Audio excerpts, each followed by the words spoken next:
How you doing, wrestling fans? And welcome to another edition of John Arizzi's Pro Wrestling Spotlight Podcast. We are the only wrestling podcast that brings you back 30 years with vintage audio featuring some of the biggest names of that time. This episode is no exception. The Pro Wrestling Spotlight covered all the news stories and breaking developments that happen in real time, and now we get to relive those moments right here on this podcast. Very special show today, and joining me, as always, the renowned pro wrestling journalist, the former managing editor of Pro Wrestling Illustrated, so many other landmark wrestling magazines, Mr. Bob Smith. Bob, how are you today? Hey, John. I'm doing fine. A little cold here in New York, but I got expected. It's almost, the month where we have turkey. Yeah, we've had frost warnings here. I mean, it's overnights. It's been 30 degrees, 31 degrees for Nashville. That's really cold. Yes, it early is. on, and that doesn't happen in my recent memory here. But we're expecting a warm up, and it'll be back to 80 degrees by the weekend. So that's also odd. And wow. we live in an odd universe these days. We do. We certainly do. But today we have a special show lined up for everybody. We are celebrating the end of the first year with Bob with us. So this is kind of the first year anniversary of you joining. It is. Around October 21st, last year at this time. Yep. So today it was the relaunch, right? We were doing the actual relaunch of this format for your old show. Yes, that's exactly right. And now we're celebrating that 1 year anniversary today, and we got some special stuff lined up for you. We've put Marsh to work on some really cool stuff, and let's bring him on now, the producer and creative director of Pro Wrestling Spotlight, Marsh from Tucson. Marsh, how you doing, man? I'm doing good. I'm glad to be here. You got your Padres sweatshirt on there, I see. Yeah, born and raised in San Diego, and it's the only I grew up going to the games and stuff, and so it was really cool to see them do all this now, because it was our family grew up Padres fans or Cubs fans, so it's been rough. So now the Cubs have done it. Did you go to Jack Murphy Stadium as well as Petco Park? Because I know that, years ago it was Jack Murphy Stadium that was actually the brother of Bob Murphy, the voice of the Mets for so many years. Jack Murphy is where I went to when I was growing up. Petco opened up after the fact. I've been there on site, but not for a game. So I got to go to that park. I heard it's beautiful. Yeah, it's really nice. It's really nice. So good luck to the Padres. But we are here celebrating the 1 year anniversary with Mr. Bob Smith and Pro Wrestling Spotlight. But we also are going to cover today. I have a little cassette here, and this was sent to Marsh, digitized. And this is actually from November 19th, 1989. It was the original Pro Wrestling Spotlight show, number 32. And it featured a special guest for the first time ever in the studios at WNYG. It was Mr. Bob Smith, who was joining us 33, 34 years ago. Yeah. WNYG, and a crazy show, and Paulie Dangerously, and we pulled a bunch of clips from that first appearance of Bob's that we're going to play later on. Paul was great on that show. I never forgot that show, because we had a little banter, and it was a lot of fun. I thought that was my first time on the show, and I thought that studio was nice. I've been in a lot of radio studios. I thought that was a pretty nice place. You didn't think it was nice? You didn't see the mice or the cockroaches? No. You were there on a good day. I've seen way worse. Dude, when I was doing the Blues on the Road in Chicago, I was at a radio station that looked like a literal shack. Yeah. With a screen door, that type of thing. But it was a radio station. Maybe you're not confusing it with WGBB, which was no. I remember this particular appearance right now. Wow. I thought it was okay. I don't know. Maybe it was a novice. Maybe it was just because you know what it was. I did radio in college, and that was I can understand. Condoms on the floor. It's just I can understand. It's a whole different time and era. Yeah. You got to realize how old I am. That was late 70s, mid 70s. Yeah. So, Bob, when they sent you, like, was this a work assignment to go down there and see John? John, how did I end up on your show? I think we might have just conversed or met at a show, and I invited you which brings us to another question. I've been thinking about this all week, knowing we were going to do this show. How did we meet? It had to be at a show. Yeah. An indie show. I mean, it's the only thing that I could think of, whether it's a Mark Tendler show or a Tommy D show. I was thinking Joe Goodhart's show. Well, Joe Goodhart was after the fact. Joe Goodhart was in 1990. Yeah, true. And this first appearance was 89. So it had to be one of those. Must have been a Tommy D show or something. And a place where we could get together. We probably were introduced probably by Apter, I'd imagine, at that point. I can't pinpoint in my mind where we first laid eyes on each other. I'm trying to remember really hard because I remember the shows vividly. I remember the appearances and driving, to the studio and having a good time. I always enjoyed being a guest. It was cool. Was it like a work assignment where you were kind of being paid by the magazine to go do that? No. I wasn't getting paid at all. I had to clear it with the publisher at that time. We were the company originally owned by Stanley Weston was very provincial. Very guarded. They only let us do certain things. They only let us say certain things. We couldn't go into business for ourselves. Right. I couldn't be Bob Smith anywhere. I had to be Bob Smith from Pro Wrestling Illustrated. They always would say, you're representing us. You can only, and back then the business was really, really guarded. It was different than it is now. And I feel like that. Listening to the whole thing. I used to get together with John on his show, and John, you and I have talked about this in previous episodes.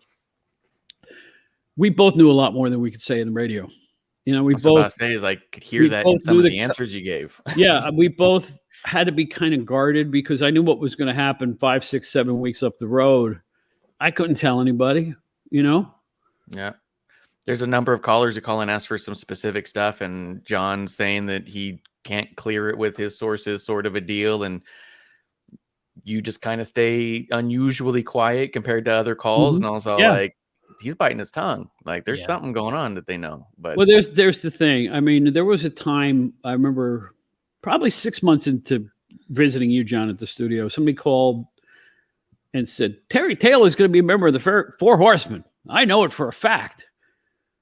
There was never any discussion about Terry Taylor being a member of the Four Horsemen in real time. It just wasn't even a consideration. He didn't fit the group, according to the brain trust at WCW.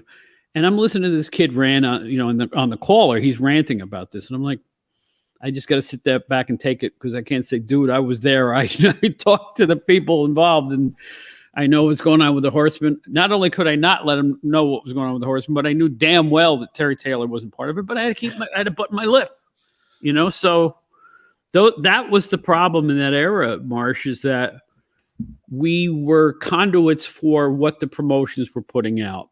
They didn't want anything heard from until it hit television first. Angles and such. We knew what was going to happen 2-3 months up the road, but we were privy to that, but that was for the industry only. It wasn't for the fans. Yeah, I mean, it's kind of an interesting way, the evolution of the rumor mill. Because I remember going to the Garden when I was a kid, and then you'd see the same kind of hardcore fans outside the arena, or you would kind of swap stories. I heard this or that, and no one really knew. And then, as you're saying, I mean, when it came to the radio show, and then the sheets were out there, and then the speculation was more, and the rumors, and who heard this or that, and everyone thought they were an expert. Now look at it with Twitter. Look what goes on now. Like, thousands and thousands of times a day, people are speculating and putting false things out there, and no one really knows. But you, as an insider back then, you knew. And I knew certain things I couldn't talk about, but as the show evolved later on, it was kind of like you take the gloves off and you just, you talk about everything. And, it really pinched too, because you had the sheets were exploding in that era. As you recall, Dave Meltzer, Steve Beverly, Wade Keller, on the list went.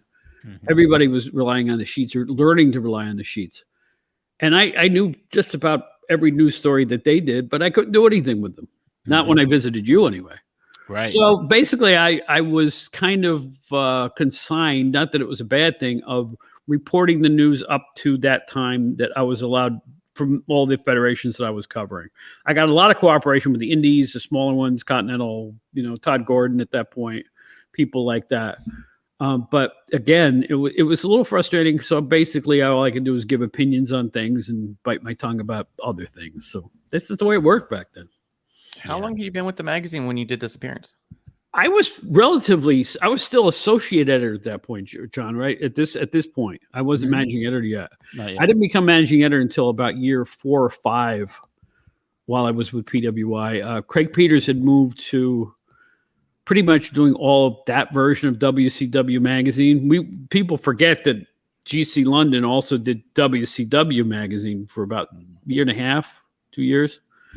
And it took up all of Craig's time. He just didn't have time to devote to the regular magazines. So they shuttled me. They gave me a promotion, no raise, but they gave me a promotion to go and handle our regular family magazines plus the newsletter, doing the job that Craig did, which meant that not only did I have to do all the writing that I used to do, I have to collate ads and, all kinds of stuff like that.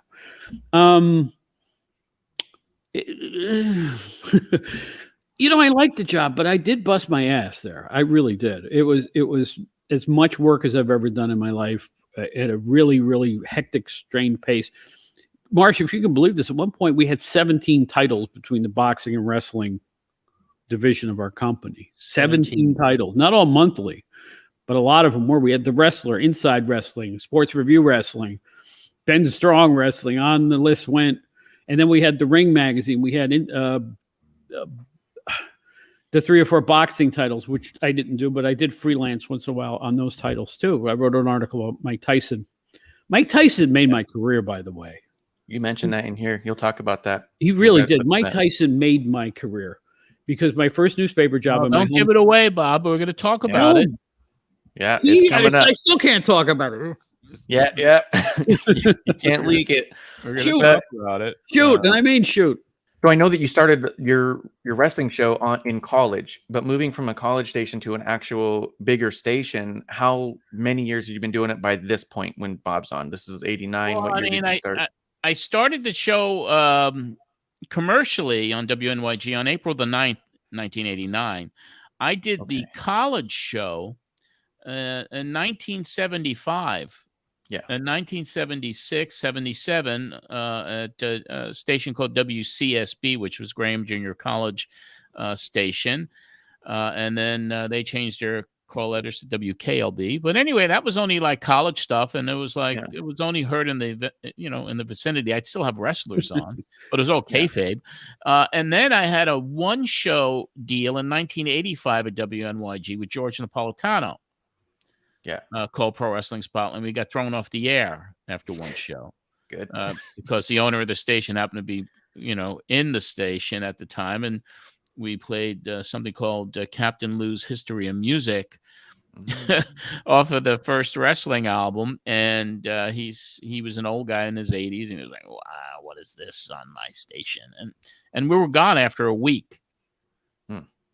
And then came back 4 years later and dealt with Mrs. Hornstein, not Mr. Hornstein, and was able to get the show on, and that's where we started. So it was actually 3 like everything else in my life. There was, there were very variations of this, and nothing ever dies because here we are now still talking about it. Later. Yeah. And then, just because it comes up later, what Bob's degree was, so I don't want to give that away. What was your college degree in, John? I had 3 college degrees, actually. I had an associate's in radio production. I had an associate's in television production. And then I transferred over to a 4-year school, Emerson College in Boston. And I got a bachelor's degree in speech communications there. With a minor in radio and television. So I was in college at Emerson, I was the producer for the Tuesday night news, and I was the anchor for the sports. And I was the anchor for the sports on Graham Junior College's TV station as well. So I did a lot of that. And I got some footage of that that's actually on Patreon of me from college doing sports. And I don't want to give away all the details because I'm sure they can read more about that in Matt Memories, I imagine, right? The book, Matt Memories, My Wild Life in Country Music, Pro Wrestling, and with the Mets, available at Amazon.com. Okay. Very good. Okay, I just wanted to know because I have a question later on after we hear a few things because a few things had come up, and I thought knowing a little bit more of your background, you sound a little different in this one than you do in some of the later years, and I think it's because you're fresh out of college and doing broadcaster voice, and I think it's pretty cool. I mean, from the '89 one. Yeah. You sound a little bit different than the '90s and even conversationally now. Yeah. I mean, the more you do it, the more you learn how to use your voice. You know, I don't know what that means, but yeah. A lot of talking on a microphone. But anyway, you come back and ask a question later on, and we're going to get started. We got a lot to cover, and we got some really good reminiscing to do with Bob. It's going to be a lot of fun tonight. We are going to have some fun. But first, we have our regular format here for you regular listeners, right? We do. It's episode 181 from November 28th, 1992. We're up ahead in real time from 30 years ago. But try to figure it all out. Everybody. No, that's because basically it's because you had all those weeks where you weren't on the air. I know.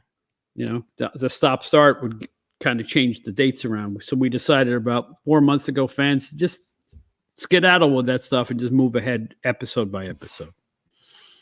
And we were trying to keep the show 30 years to the week. Yes, we were.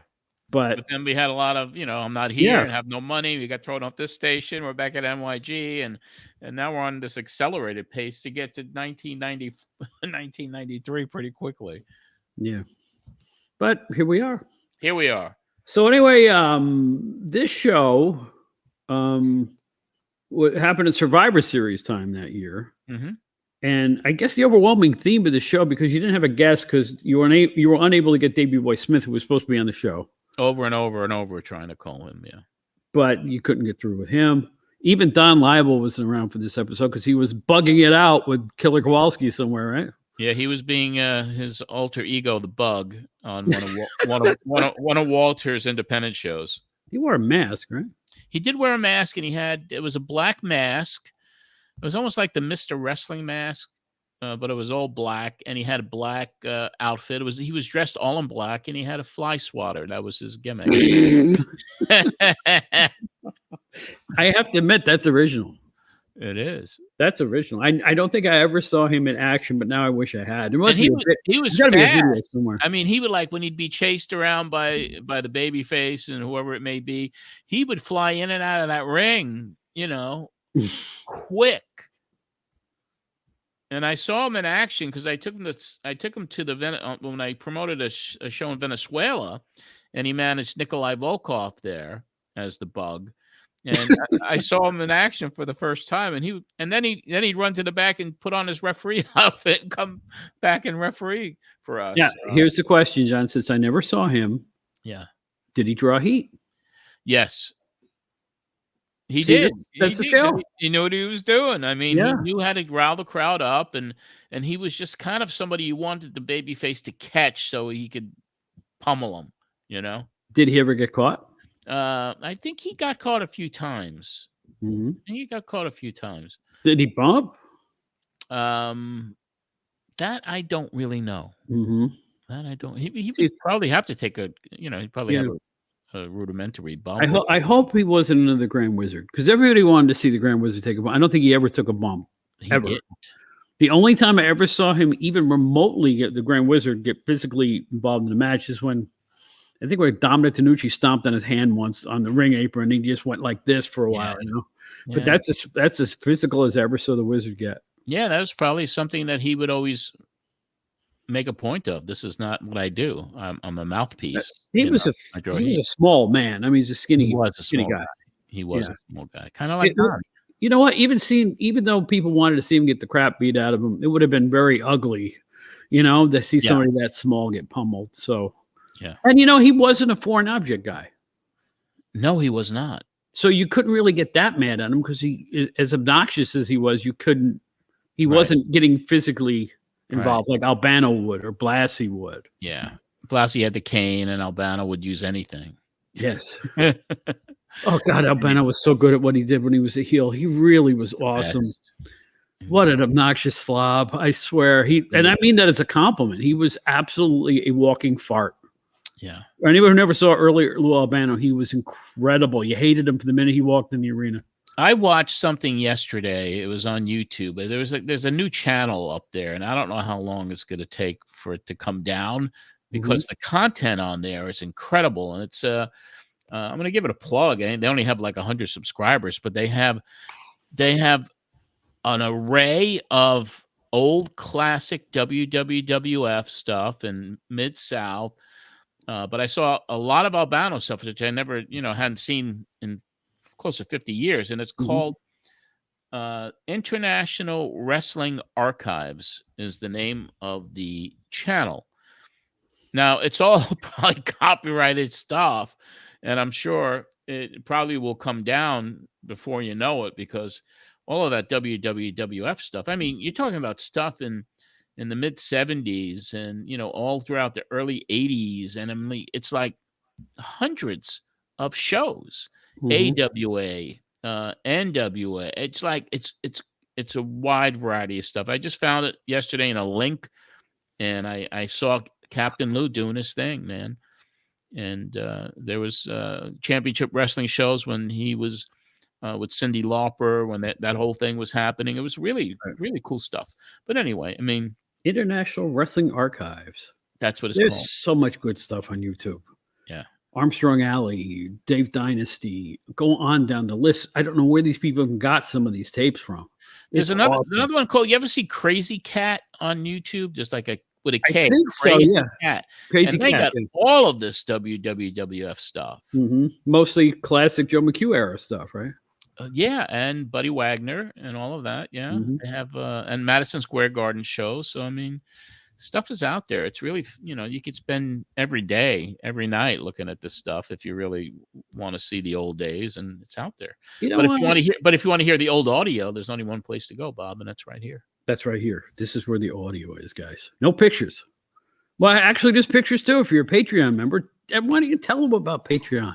The Patreon account. Yay, we're having another Patreon get together for on Zoom. So when our patrons hear this show, which will be Sunday, it'll be next day. We're doing one next Monday, which is the 24th of October. So the regular public that will get this show released a week from Thursday, it's too late. But for anyone who's a patron who hears this, and I sent out a notification today, Bob, and we got a huge response today. I'm sure you saw the little post that I put up in the Patreon account, but we've gotten quite a few people who say, I'm in, so people are looking forward to next Monday, and we'll bring you and Marsh on and do that. But if you want to join our Patreon, it's patreon.com/John Arezzi. $5 a month gets you in the door where all the old archives, and then we have so much other content there. So just go to patreon.com/John Arezzi. I talk about it every week.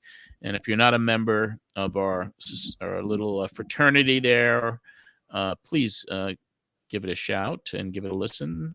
Go there and spend $5, or more, and help us with the production of the show. It's cheaper than one of today's wrestling magazines, fans. I'll tell you that right now. It's cheaper than a cup of coffee, man. It is. You ever price a magazine these days? It's crazy. What about the New York Post? It's $2 an issue now for the New York Post. $3, depending on where you buy it. It's crazy. I know. I used to buy 2 newspapers every day, and I can't justify it. Yeah, I used to buy 3: Newsday, Daily News, Post every day. Sure. In New York. Yeah.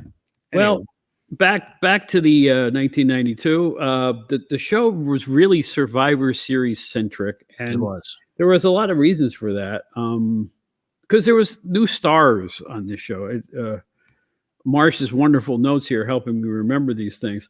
Says the early moments of Doink, who was only being called the Clown at that point. Yeah, he wasn't evil at that point. Maybe he was just coming out and entertaining the kids until he turned evil.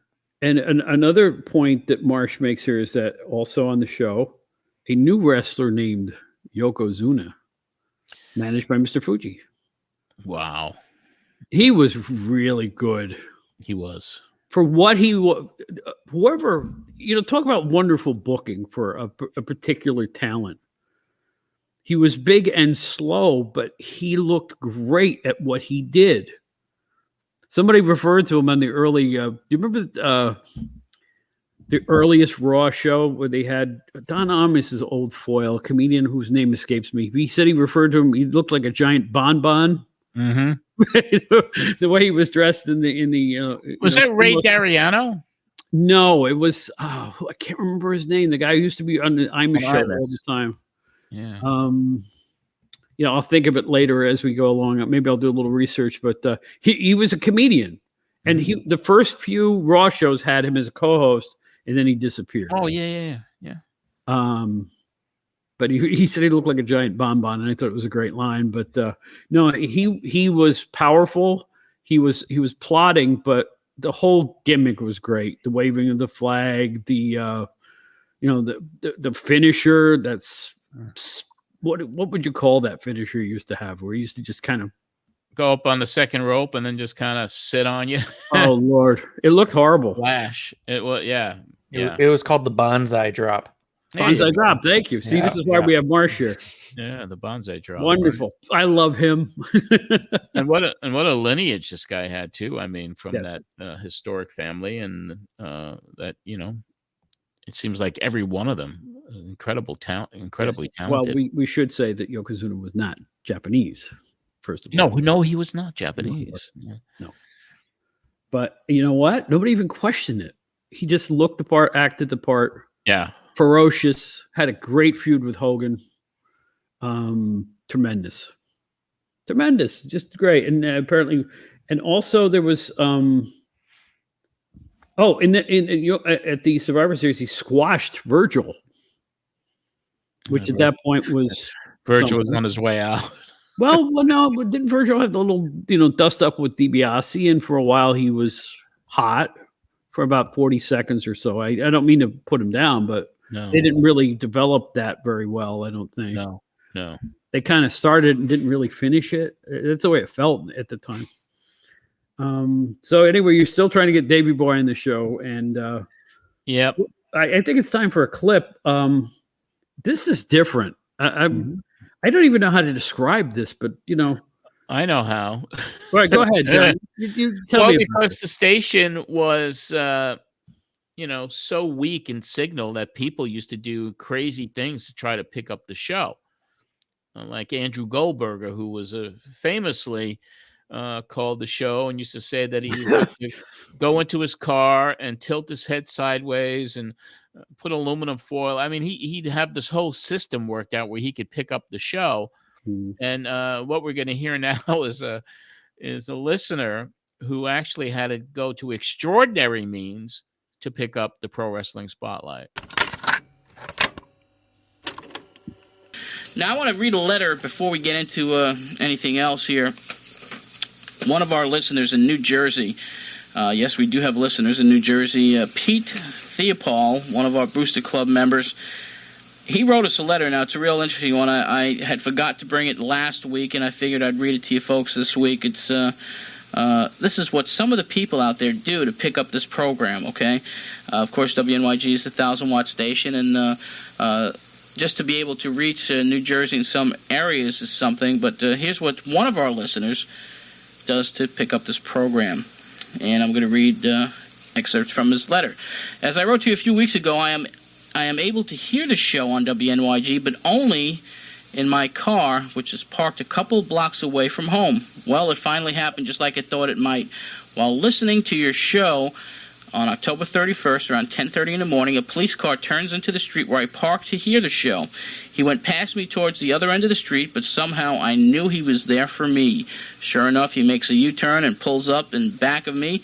I'm playing it cool, listening to the show, and he taps on my window. I roll the window down, And while we are exchanging friendly greetings, I could hear someone on his walkie-talkie confirming my address. Evidently, he'd called in my license plate number. He asked me to get out of my car and tell him what I was doing there.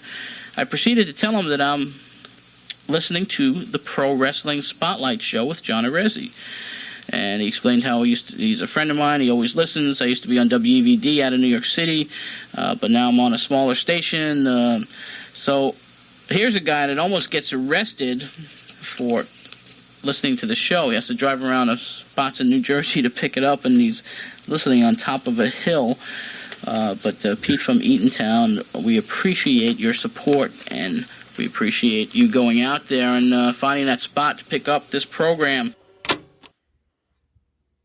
John, in the day, this guy wasn't alone. You had a lot of, like you said, the other callers were struggling from out of town to pick up your signal.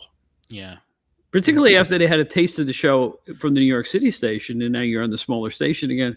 They were going to very extreme lengths to hear the show, man. Yeah, there were several, and they would just go crazy trying to pick up any signal from WNYG, and which was very, very difficult. And Pete from Eatontown really was a huge supporter of the show, and he used to write poems as well. And he wrote a Christmas poem for us. He wrote one on Cactus Jack. I even invited him down to the studio at GBB, and he was always a big supporter on the show. And then he ended up working with Georgianne Macropolis for the Wrestling Chatterbox, and did a lot of writing and poetry for her publication. Great guy. I wish I knew where he was. Just a wonderful, wonderful guy, Pete from Eatontown, Pete Deopold. Well, I don't mean to blow smoke, John, but from about 89 to this point in your show, it really was unlike any other wrestling show in America at that point. You got the feeling if you missed it, you were going to miss something, whether it be a guest speaking off the cuff, we've heard Tom Zink and other wrestlers and Davey Boy Smith just talk normally, not in character. People weren't doing that at that point. And it was really different. And I think if people missed it, this wasn't today where you could just hit a button and it's archived somewhere. You had to hear it live or you didn't hear it at all, right? Yeah, I mean, it was kind of one of the early ways of trading tapes as well, because fans used to send copies of Pro Wrestling Spotlight to other fans because you couldn't get it across the country. Obviously, it was kind of groundbreaking for the time, and it was one of the innovators of shoot wrestling talk after we went on the air. And it was an interesting time. It was definitely we did a lot of good work on the show. Yeah, but you call them shoots, but I'll tell you what, you weren't going for that. That was not your intention when you started the show. I never wanted to expose anything. I just I wanted realism. But it became that. Your celebrity guests, the wrestlers, were comfortable with you. Yeah. And they just said, all right, I'll talk to them. It's almost like they forgot there was an audience listening. They were just talking to you. When you have that type of connection or dialogue, if you can make somebody feel comfortable in a conversation rather than you're acting like an investigative journalist trying to get something out of them, that puts people's guards up. And not that it has anything to do with wrestling, but on the other podcasts that I do on the baseball side now with John Gibbons, the Gibby Show, we had Kevin Pillar on this past episode, who was a former Met and a former Blue Jay, and actually was with the Los Angeles Dodgers this year, right, until he got hurt. But he also opened up about a lot of stuff that you wouldn't even think a baseball player would talk about on that show. So it's a matter of being comfortable with the person who's asking you the questions, or you have to make it like a conversation, because that's what makes it more real, and that's what makes people's guards come down a little bit, and they're unwilling to talk about stuff that they might not normally do if their guard was up. And I think I had a knack for doing that with the wrestlers and the personalities that would come on Pro Wrestling Spotlight. There was another example of it on this very show a couple of weeks ago when you went out with Hawk to do an appearance with him, and he's playing with kids. Yeah, who would have ever thought the big, mean, blood drinking, coming off the top rope Hawk would be a sweetheart once you get him around kids, and you know, you just had this way of bringing out the real people behind the wrestlers. I don't know how else to put it. Yeah, it was fun for me to do that. I enjoyed those things. Well, it must have taken the edge off, considering how much stress you were undergoing throughout the history of the show, financially and what have you, and losing stations and getting new stations. Right. And, when the microphone switch went on, I try to just everything else clear your head and just focus on what you're supposed to do. Sometimes it wasn't easy, but I think I was able to do that with folks not knowing what was actually going on in my life at that point.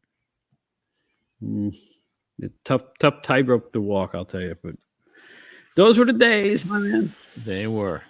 So at this point in the show, you go, and this was what we always call the bread and butter of the Pro Wrestling Spotlight, or Pro Wrestling This Week, as it was at this point. Mm-hmm. You took calls. Yep. And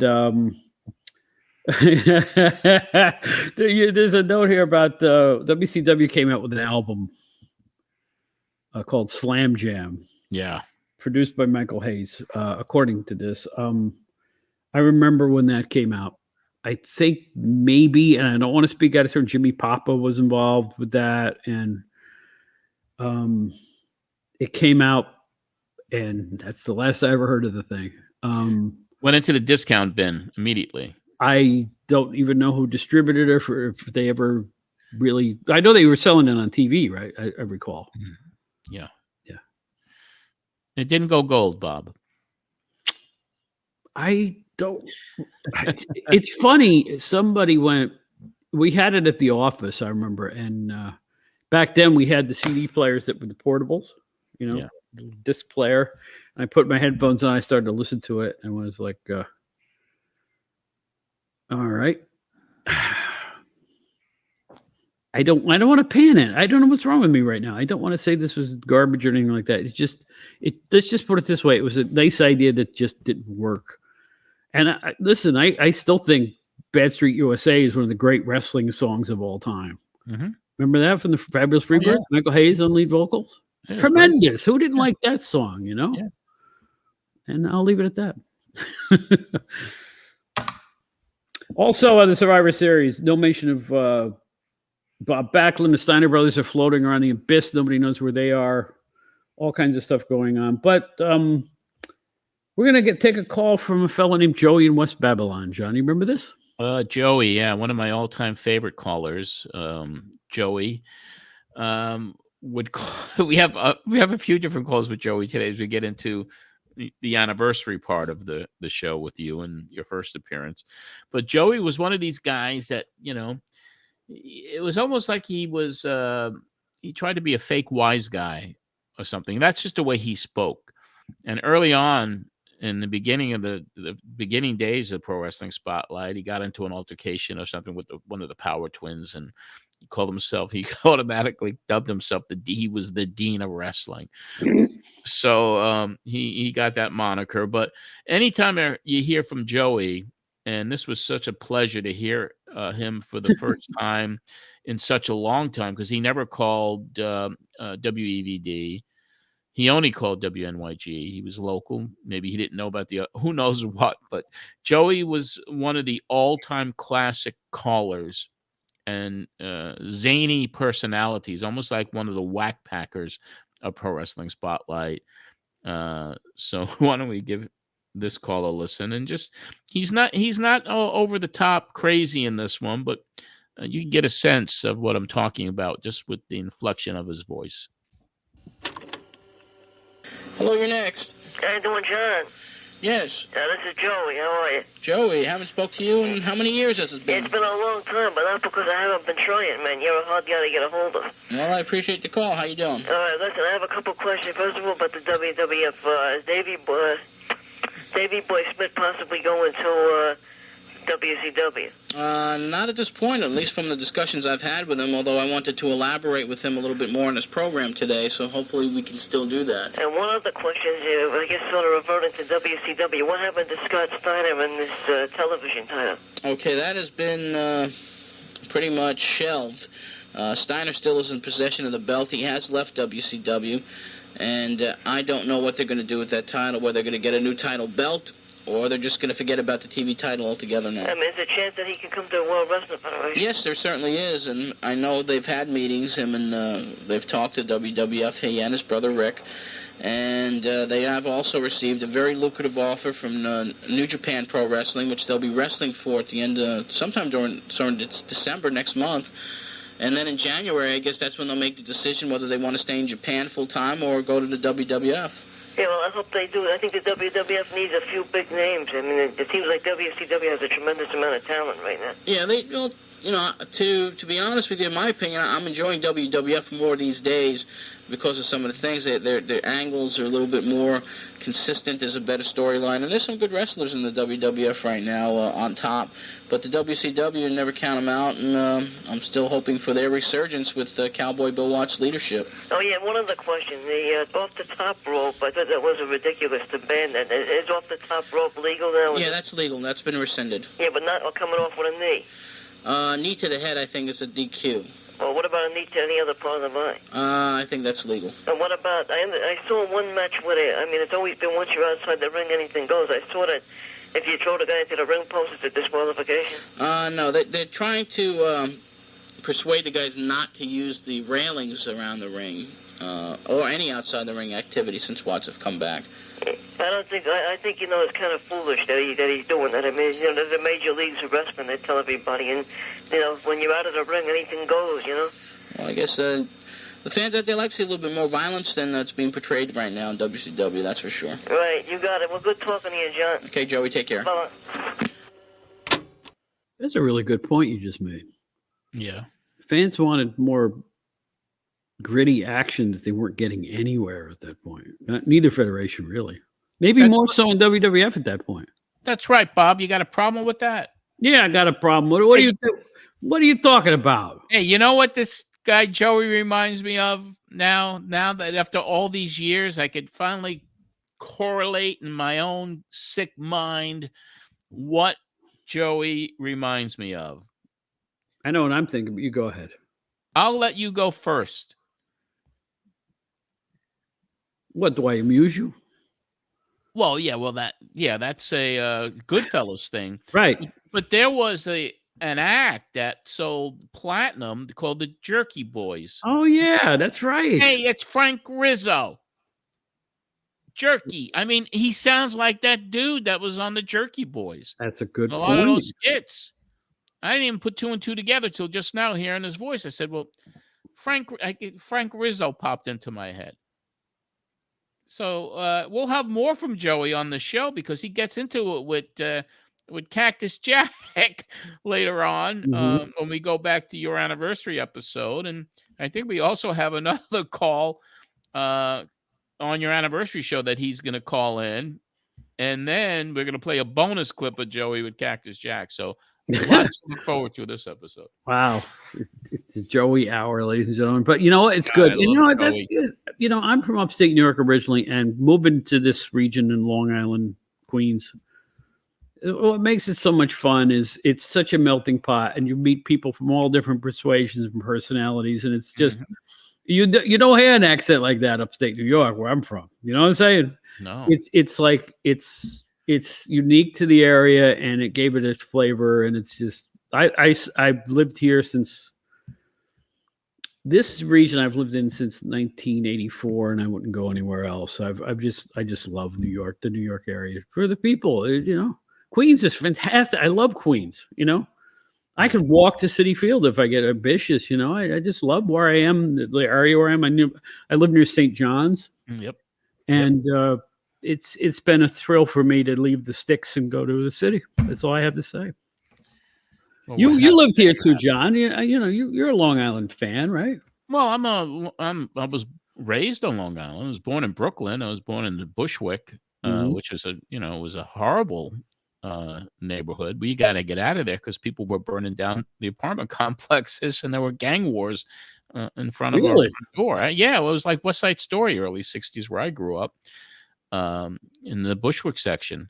of Brooklyn, and it was very, it was a melting pot as well, but it kept getting worse and worse, and buildings were being burned down, and there was a factory across the street from us where I actually witnessed an armed robbery, and my mother had to grab us and drag us into the house, and then one day we heard this commotion outside, and you'd look out the window, and there you have Puerto Ricans against whites in the gang war right outside our front door.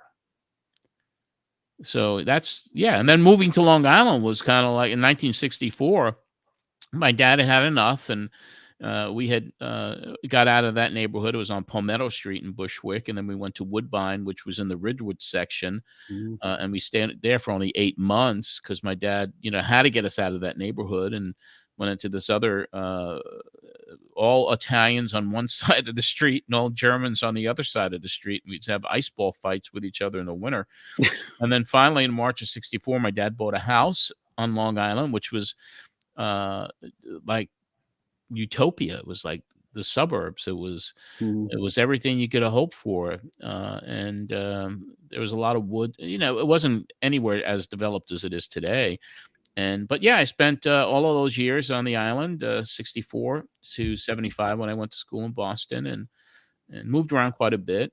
But I'm happy in Tennessee. I mean, I really love it here. I don't think I could move back to New York. I've changed in a lot of ways. I'm very low key, and when I go up to New York, it's just the fact that a lot of people that you deal with are very abrupt, curt, rude. And down here, at least they smile to your face, even though they may not mean it. They say, bless your heart down here, where they actually mean to say, go F yourself, but they put a smile on their face. So it's the same thing, except for different ways of delivering it. Well, you came to New York recently to see a couple of ball games, and you got to experience people being rude every 5 steps you took. It was like, just really rough. I mean, I understand that. I know where you're coming from. Well, I think the pandemic had a lot to do with the way people have changed too. I mean, everyone is on guard more than ever, and everywhere you go. But I still love New York. Believe me, my family's there. The Mets are there. I still, when I go back home, and I still call it home. I mean, it'll always be home to me. It's just that I lament that it isn't the way I left it years and years ago. It's gotten rougher, but nothing stays the same. No matter where you live, everything changes. Everything changes. But I will say this, John. People ask me, if you didn't live in New York, where would you like to live? I said there's just 2 places that interest me really: Nashville and Chicago. Chicago's too cold. But Nashville, I really grew to love from. We have a friend down there. We got to stay with him for a while, and Nashville I fell in love with like instantly. I just thought it was a swinging town. I really liked it a lot. Yeah, I just dig it here. I live in a little town called Franklin, which is 15 miles south of Nashville, and that's where I go on my walks every day. I go downtown Franklin, which is only a 3-block area, the town square and all the historic little shops, and I go there every day, and I walk around, and I still just love it. I mean, it's just kind of it chills me out, man. I like it. One of the great moments of my music career was I was there for the opening of the B.B. King Club in Nashville. I don't even know if it's there anymore. Fourth Avenue. Is it still there? Well, a bomb went off a couple of years ago, Christmas of 2021. Or 2020, and they blew up the fucking, blew up the block. They're just rebuilding it now. They're just, opening it up again. But the entire city block was a terrorist attack. An American had issue with AT&T or something, and just blew everything up. Yeah, now I remember that. Yeah, that much stuff. That was where B.B. King and the Wild Horse Saloon and but a lot of the businesses are now reopening. But I think B.B. King's was a casualty of that explosion. Yeah. Oh, man. All right. Well, wrestling. All right. Back to wrestling, yes. Back to 1992, the fateful day of yesteryear. And we're going to have another call. Mike from College Point, another of your favorites, right? Mike Johnson, Pro Wrestling Insider. Yeah, you're proud of that, aren't you? Well, he always puts me over, because if it wasn't for the show, he doesn't think he would have ever gotten involved in learning. He learned about the inside of the business through Pro Wrestling Spotlight. And he's achieved great things as a journalist, and one of the top guys that really has his pulse and has inside connections everywhere. But yeah, I am proud of what Mike accomplished. Absolutely, because he started off as a listener to the show, and he's still in the business, and he's still doing great things. You want to hear him? Yes, I do. And, got a lot of extra time here for phone calls today, so if you'd like to get through to talk to us, we will be here for the next 25 minutes or so. The line is open if you'd like to ring us up. At 6. Hello. Yeah, I'd like to get on with John. Sure. Okay. Hello, you're next. Hello? Yeah. John, my good man. Yes. It's Mike from College Point. Mike, how you doing? Pretty good. I don't know if you mentioned it earlier because my alarm clock went off and I missed the first half of the show, but wasn't the Dustin Rhodes Big Van Vader match last week fantastic? Yes, it was, very much. I have not brought that up yet, but it was a great match. I don't know what it is about Dustin. Every time I see him, he's getting better and better. Yeah, he is. I don't know. Well, I understand just the other night at the Omni, Thanksgiving night, they had the big Thunderdome cage match, and Dustin was on one side, and Barry Windham was a surprise partner for Cactus Jack's team. And the place went nuts when Dustin and Barry went into the ring against each other. Telling you, this guy's going to be a future world champion next couple of years. Well, he certainly's got the tools to do it, and he's really one of the most purest fan favorites that they got in there right now. Yeah, I remember when he first came in, we all hated him because Papa Dusty gave him this big push. Yeah, well... But I don't know, he's deserving of it now as far as I'm concerned. Yeah, he certainly proved himself in the ring, and he showed everybody that he's a great talent, and I think he will be a world champion someday. Yeah, well, who knows? Maybe he'll be feuding with Eric Watts the way things are going. Are you going to Garden tonight? Yes, I am. Do you know any of the other matches? Well, I know 3 of them. That's all they... See, how can they expect to draw when they're only giving us 3 or 4 matches? I don't know. It used to be it used to be they give you like 6, 7, 8 plus 2 preliminary matches. Yeah, that's right. And they used to announce who they were for the most part going in. And this particular show, really, there's nothing exciting about it. The only intriguing thing for hardcore wrestling fans is the return of Bob Backlund to the Garden. Now that's not going, and usually I get ringside. We're getting $9 seats this time. There's nothing worthwhile. Well, you can get $9 seats and probably sit in the 3rd row the way the ticket sales are going on this one. That's what we're gonna do. You gonna be there? Yeah. Should be an interesting show. Yeah, I'll look out for you. What? I'll look out for you tonight. Yeah, definitely. Okay, John. Okay, thanks, Mike. Bye. That is a really good point. And that is when that started to change. Yeah. Whenever you went to Madison Square Garden for a decade and a half, 2 decades, they would run down the next month's cards. So you knew the entire lineup. And the entire lineup all the way to the main event. And then somewhere in the 80s, they decided to tout a match or 2 or 3, and you didn't know what you were going to see until you showed up. It wasn't announced anywhere. Yeah, and the Garden always had these matches that were unique to the Garden. And then what it became was just another stop on the road with the same matches, the same finishes. Yes.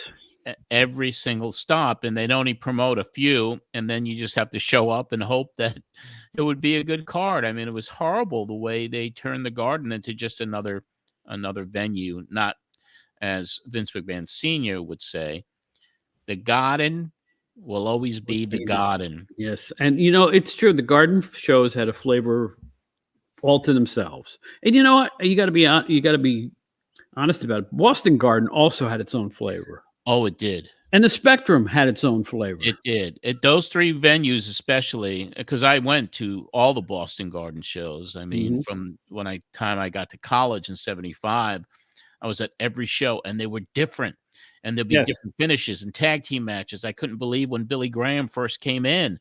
He was in a tag team match, and he was with Spiros Arion against Bruno Sammartino and Dominic DeNucci. And Bruno got pinned in the 3rd and deciding fall in the middle of the ring by Graham with a knee drop off the top. And these were the things that you wouldn't see. I mean, it was just a spectacular way to run a region. and have these special venues like the Garden, like the Spectrum, like Boston Garden. And it was so much better, man. Well, I think I can pinpoint the change is when they switched from the two syndicated shows, which were then called Championship Wrestling and All-Star Wrestling, were switched to Superstars of Wrestling and something else that I don't remember. But those, and they would have different feuds on those shows. They would have different storylines on those shows. And one town would exploit one show, the other town would exploit the other show, depending on what show was on in that market. Yeah. So the cards weren't always the same. The main events weren't always the same. Sometimes they were, but not all the time. And you had a real variety between different, and what was going on in the matches in Albany, it was something else entirely. So, but you got to be talking probably mid '80s then, right? Yeah. But that's we're talking in this era that we're talking about, 1992. Right. It was literally the same main events and the same finishes across the board. I was getting the match results from all over the country, and every arena had the same friggin' show on it. Yeah. Except for, even the prelims were the exact same shows with the exact same finish. And it got really samey. I don't know. But the world was homogenizing then, with the influx of cable TV and stuff. And everything was communications. So I'm trying to figure out how they figured that was going to grow things when some fans would know what's going to happen before they showed up at the arena. All I know that I got shitload of trouble with them when Flair faced Hogan for the first time in California and talked about the match and the finish and got a call from the WWF. That's why the business is being ruined because of people like me who giving away the finishes on the radio because they were doing the same finish everywhere. Right. So, I mean, be creative, have different finishes, and then you blame people who were reporting on it, and the world was much smaller because the newsletters were reporting on it. Right. I mean, so it was just they were just banking on the newsstand wrestling magazines and publications like yours, right, to kind of keep the lid on it. The lid on it, exactly. But you know what? It goes both ways. There's classic stories out of the Memphis territory how they would run an adjacent town where they'd have a title change, but it never occurred in Memphis because there was no coverage. Yep. Do you know what I'm saying? They'd have a different champion in Memphis and another one in, what was it? Where, let's say, West Memphis, Arkansas, or wherever they were promoting the other show, and one wouldn't know what was going on in the other town, so they could have the same belt on two different guys at the same time, and which was kind of cheesy, but and it made it hard for people like us because we would know the title change and what do we do with this, So it was challenging to say the least. Yeah, that's wrestling for you. That's right, man. All right, well, the rest of the show, you reminisce a little more about Captain Lou Albano and Mickey B. Yeah, Mickey B sounds like a great guy. The more I'm hearing him, the more you talk about him. He sounds like a real character. Wonderful. And I know I was wanting to play some of that Mickey B and Lou Albano on this particular show. And I don't know. I haven't uploaded the other shows yet. So maybe there is tape of those two in the studio. I'm certainly hoping so. I would hope so too. And also the final call was from one of the great callers, Steve from West Hampstead. Yes. And who was saying that Watts was telling Medusa to lay it in with the kicks for her match with Paulie dangerously. What is this? Well, Watts hated Paulie. Did he really? That badly? Yeah. As someone who's been punched in the stomach by Medusa, I can tell you that Paul wouldn't want her laying into him. She's an athlete. That would be a good question for her next time I speak to her. Was like to get her like, did you really have to lay it into Paul? What was going on with Watts? Because that would be a good question for her next time I speak to her, which might be tomorrow or the day after. We talk almost every day. She's such a personality and so attractive. But you know what? She was an athlete par excellence. I mean, she was a fantastic athlete. The best. Yeah, she really was. She really was. Pound for pound. Not very many like her, and she's got that fire in her belly to this day. Yeah, she's pretty awesome. I'll tell you. It's nice to see her show up in different variety. I saw her on an NWA broadcast not all that long ago, and it was nice to see her. Yeah, she was actually on the, if you're watching the Tales from the Territories, they just ran the AWA episode, and she was part of the roundtable there. And there's also kind of speculation of another WWE-themed show, which runs on A&E, and I guess they're talking to her about an episode there. But she's doing a lot. She's working for Billy Corgan and NWA stuff, and she's doing some movies, and she, of course, her book is coming out with Greg Oliver. That comes out in April, the same time Gibby's book comes out. I was kind of happy I was able to get them both these book deals. I'll tell you, the Medusa book's going to be pretty juicy. I'll tell you. Oh my God, it's gonna shock so many people about her life and what she went throughout her life, and the obstacles that she had to overcome as a kid, as a teenager, as someone trying to get into wrestling and then excelling in wrestling and then going into the monster truck world. I mean, her story literally could be a movie. I mean, it is so heart-wrenching. And I read it. I've read it because Greg Oliver sent me a copy, an advance manuscript of it, and it brings you to tears at some parts of it. And she's a special lady, man. She is. And this book is going to be, I think it's called The Woman Who Would Have Been King. And it's a fabulous, fabulous memoir written by Greg Oliver with her, and who also wrote the Gibby book with John and wrote my book with me. So, kept Greg busy over the last couple of years. Well, I'm sorry to learn of her rough upbringing, but I will say this. Who was better? I mean, really, honestly, she could be stacked up against any opponent of any era. She knocked people out when she first hit the scene in the AWA too. People looked at her and said, "Who is this?" She had that kind of an aura about her. Oh yeah, and she had that dojo training in Japan too. I mean, she lived in the dojos there, and she got trained in Japan. She went through it. I mean, she was authentic. Yeah, that's the thing. Yeah, I mean, she was tough and beautiful and smart and anything you'd want. I mean, what can I say? One of the all-time favorites here. Yep. And you know her very well, and it's like, in fact, didn't you just do a little gig with her, sort of? Yeah, we co-emceed the Cauliflower Alley reunion. Yeah. Fun, huh? Yeah, she's great. Yeah, had to be.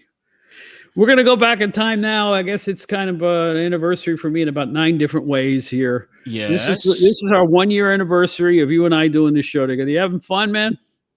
It's been extraordinarily fun. Oh, there's a word. Fun. Thank you. That's nice to hear. It's been a lot of fun because of your passion that you've showed from appearance number 1, which was back in 1989, to this 51st episode of the podcast. You're knowledgeable about wrestling. You're passionate about wrestling. You're a historian about wrestling. And the conversations that I have with you, I mean, seem to get better and better every week. Just because, with this new format too, we're kind of like we've added a person that has taken a lot off our plates in regard to the creative side of it. So it allows us to have this dialogue with each other. Mm-hmm. But I mean, to have you here with me, and that's why I thought of you. After Brian Last and I parted ways, when I wanted to bring the show back as quickly as possible, the biggest question I had in my mind was, who could that person be? And it kept going back to Bob Smith because of what we'll hear today, your very first appearance from 1989. And we had a chemistry 30-something years ago. Yeah, it was like instant. It's like we knew each other for 10 years when we started to do that. So they were going way back. I will say this: my wrestling career, for a guy with the dullest name in the world, Bob Smith, I got a lot of opportunities I never thought I'd get. I mean, ending up, I'd had a guy like Mario Savoldi say, "You want to do some color commentary?" Or I'd end up with Jerry Lawler. "You want to come and do TV?" I mean, I never thought those things would ever happen. for Todd Gordon saying you want to try to be a play-by-play guy. Those were really nice opportunities. Even though they didn't bear a lot of fruit, I mean, that's something most normal people don't have the opportunity to do. I particularly without training. People just thought there was something about me that would go over with the fans. I don't know what that was. It was believability. And then you saying, would you like to come on the show? And which became, for about a dozen episodes or so, I was pretty much a regular on your show in the time frame. You're not a worker, Bob. Well, what does that mean? You're not a worker, which means that you're not a typical wrestling person that tries to work you. You're authentic. That's true. That's true. And there's no other pretense about it. There's no, almost everybody in the wrestling business is a worker. Mm-hmm. You're not. I don't think I am. Well, that's why guys like us didn't make, the big national TV presence. And but you know what? I had a different way of looking at wrestling. Like you and I and Donnie talked about this when we first started the show. I wanted to get into wrestling not to become a wrestling personality. Yeah. I wanted to get into wrestling for the nuts and bolts of the behind the scenes. That fascinated me more than I want to be friends with this wrestler or this wrestler. Let's go out and party. I wanted to know why promoters did what they did and what worked and what didn't work. That's what interested me. To have the wonderful opportunity to sit down with a guy like Jerry Jarrett for a couple of hours and talk to him and get to know Todd Gordon and Joel Goodhart and people like you who really knew the inside of the business. That fascinated me. That's the stuff that got me off, so to speak. I didn't want to be a wrestler. I'm no athlete. I'm not a good enough looking guy to be a TV announcer. I think that I wanted to get into the nuts and bolts, like I said. And at one point, and I know this is true because it's been told to me by more than one person, in the earliest ECW days, there was a manager there named Honey Q Robbins, young guy, who I thought did a nice job as a manager. I think he was managing their tag team champions, which were the Executioners or something like that. I forget what they called them. And he let the cat out of the bag. He said, you're being considered to, they may come to you and say, do you want a book? I said, really?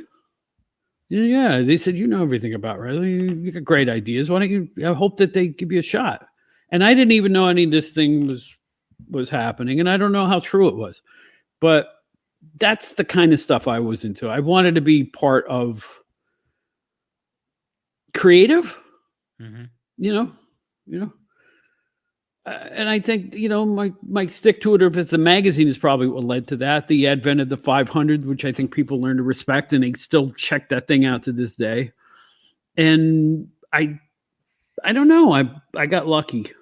Well, I mean, kind of a revelation there. You want to be part of creative. I mean, that was kind of a goal and dream of yours back then. I mean, for me, I wanted to be on the mic. I wanted to be a backstage interviewer. I wanted to have that national presence. But, I weighed almost 400 pounds back then, and I was kind of exposing the business in a way that no one had before. I created enemies with the WWF. And so anyway, I never had that opportunity. But, but I was always happy to have the audience to listen to this show.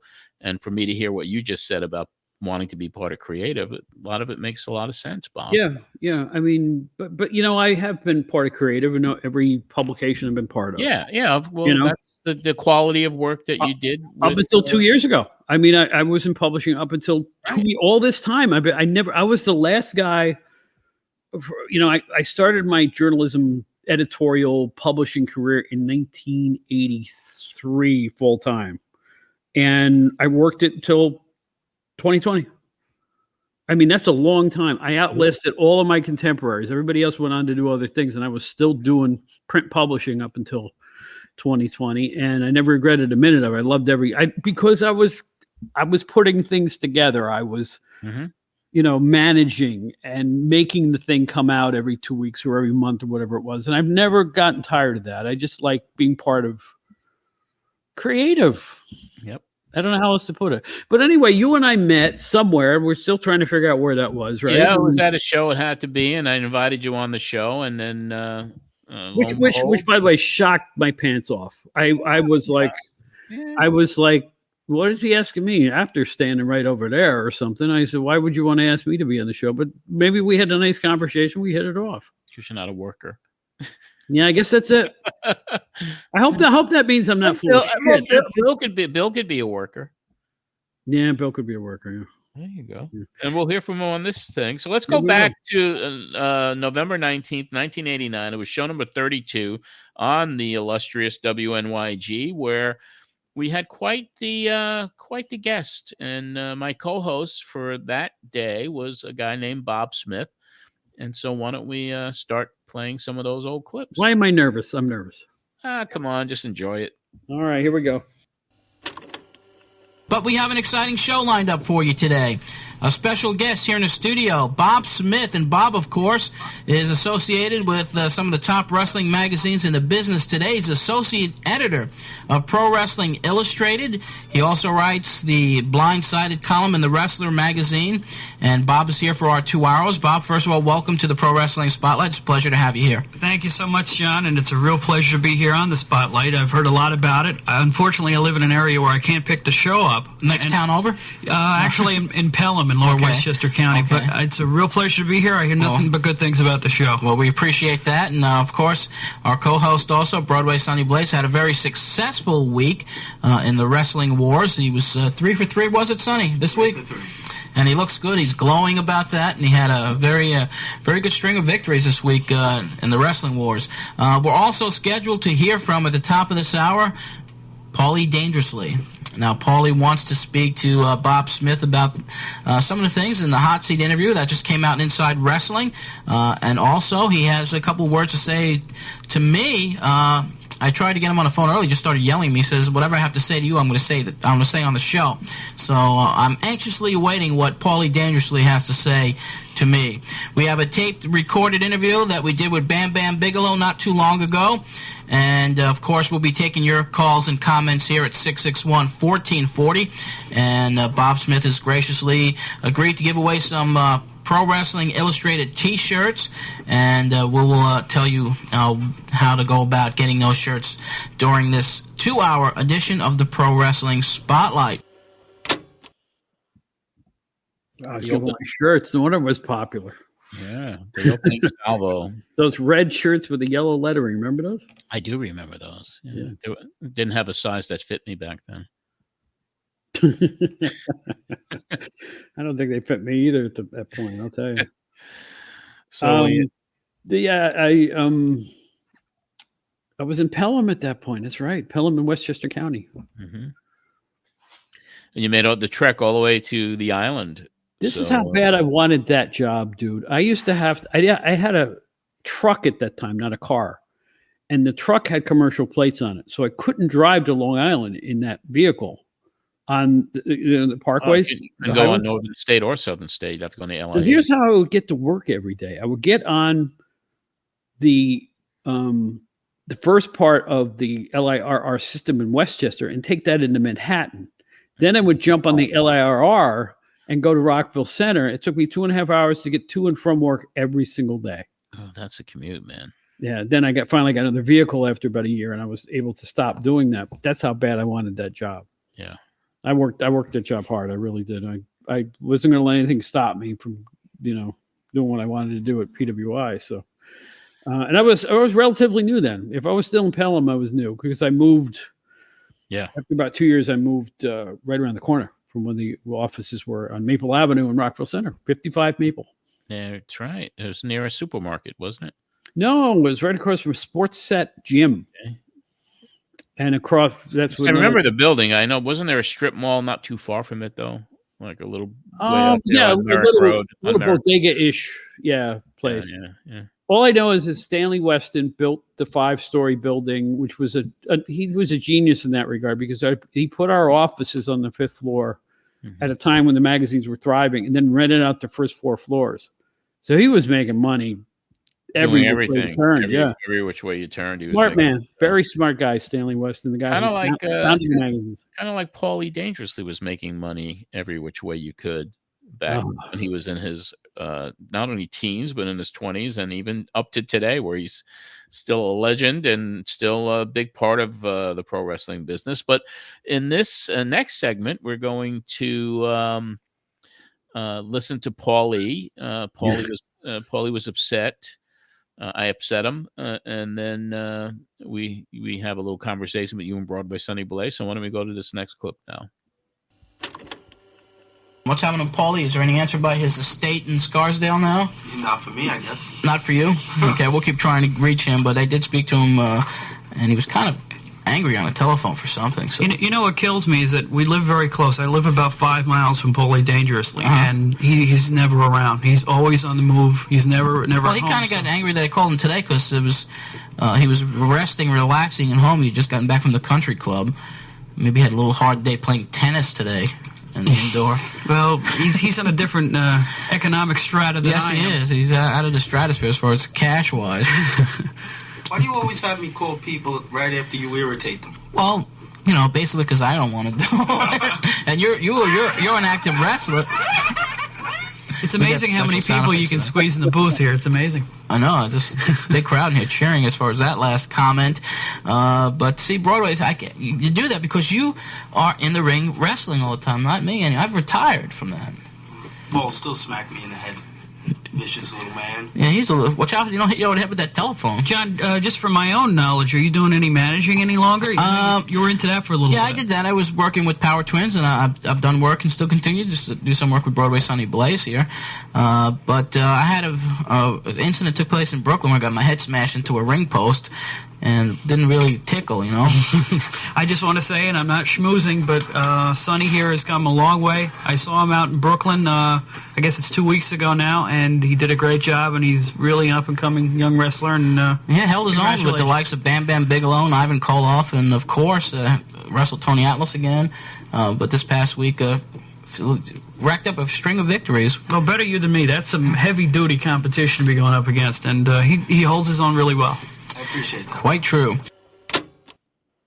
I'm going to disclose something here, which I haven't ever before. Uh-oh. And the winning streak that Broadway Sonny Blaze was on that past week never happened. Because he was on the show every week. He was kind of co-hosting. And he'd be getting his ass handed to him by everybody on every show he was at. And he was kind of like, he came to me and he was like, listen, John, can we say I had a good week, winning some matches? Because I don't want to be looked upon as like, know, this perennial loser. So I was like, yeah, no problem. But you know what? We were working people that week. If I mentioned Brooklyn, I think he may have won a match against Chris Michaels there. Yeah, he would win. He and Chris used to trade off a little bit, Yes, and they had an opportunity to face each other. And you know what? Blew the roof off the place because a lot of people there knew them personally. Yeah, and the crowd loved that match. And they worked and trained together so often they knew each other's spots and they knew how to work a match with each other. The match that was referenced where I said I managed Broadway was for Mitch Seinfeld. Promoter, and it was Broadway against a guy named Kid Crush, who later became Taz, and that's where I got my head smashed into the ring post in Brooklyn. And I actually hit so hard, and I put my wrist up. I knocked myself silly. So anyway, that was a little inside story there, but and then I wanted to find out a little bit more about you. So. I did ask how you got into wrestling journalism, and then we kind of go into your background a little bit. So let's play that clip now. And I want to talk to you, Bob, about your background. I want to find out how you got into the professional wrestling writing scene. Right. Kind of a crazy, wacky world. Well, like so many writers for our magazines, I'm really from a newspaper man. I was a sports editor of some small papers upstate New York. I think the real thing that really pushed me in my professional career was my work with Mike Tyson. I didn't know that. Yeah, I was the sports editor for the Catskill Daily Mail, which is a small upstate newspaper, and naturally that's in Mike Tyson's hometown, and I covered 18 or 19 of his first professional fights before moving on to another newspaper. And then I moved on to a music publication in New York, and one thing led to another, and I ended up at PWI. But I think it's my journalistic background. You know, people say, wow, how'd you get into wrestling? But we're really, you know, we're wrestling journalism, and you have to have a journalism background to be able to do the wrestling side of it, just like anything else if you were a boxing writer or a baseball writer or what have you. And that's how it worked out for me. It's just I started out small and worked my way to where I am now, and I'll be with the company for 2 years in January, I believe. And you moved up in the ranks there pretty quickly, too. Oh, I've done a lot of work. I've worked very hard, and, you know, there's a lot of perks to it. You get to travel a lot, and there's a lot of interviews, you know, different things you get to do that, you know, it's really almost exclusive to, you know, the wrestling magazines. And still getting my feet wet, but it's been a good time all the way through. And the response from the fans has been good, and everything's been going very, very well. Well, we're happy to hear that, and we're also happy to have you here at the Pro Wrestling Spotlight today. That's really true. The one thing that set the Stanley Weston, Stu Sachs, I got to give him the plug here because he was really running the show at that point, Stu Sachs, who just retired last year. He hired people who weren't wrestling fans first. He hired people who were writers and journalists first. Every one of us in editorial had experience in newspapers or magazines long before we got to PWI. I won 2 journalism awards before I even got near PWI. They were looking for people who were a little more worldly than wrestling fans. You know what I mean? Just to give it more of a mature perspective to the writing. Of course, you know, I don't know if I even agree with that because most of our writing was, how do I put this? Bullshit. You know, we write those kayfabe articles, you know, Rick Steamboat's Inner Torment. You know, you know, remember those? The totally fictitious angle within an angle stories that made the Weston brands what they were, you know. You had to have a creative mind. You had to have a creative mind to do that, yes.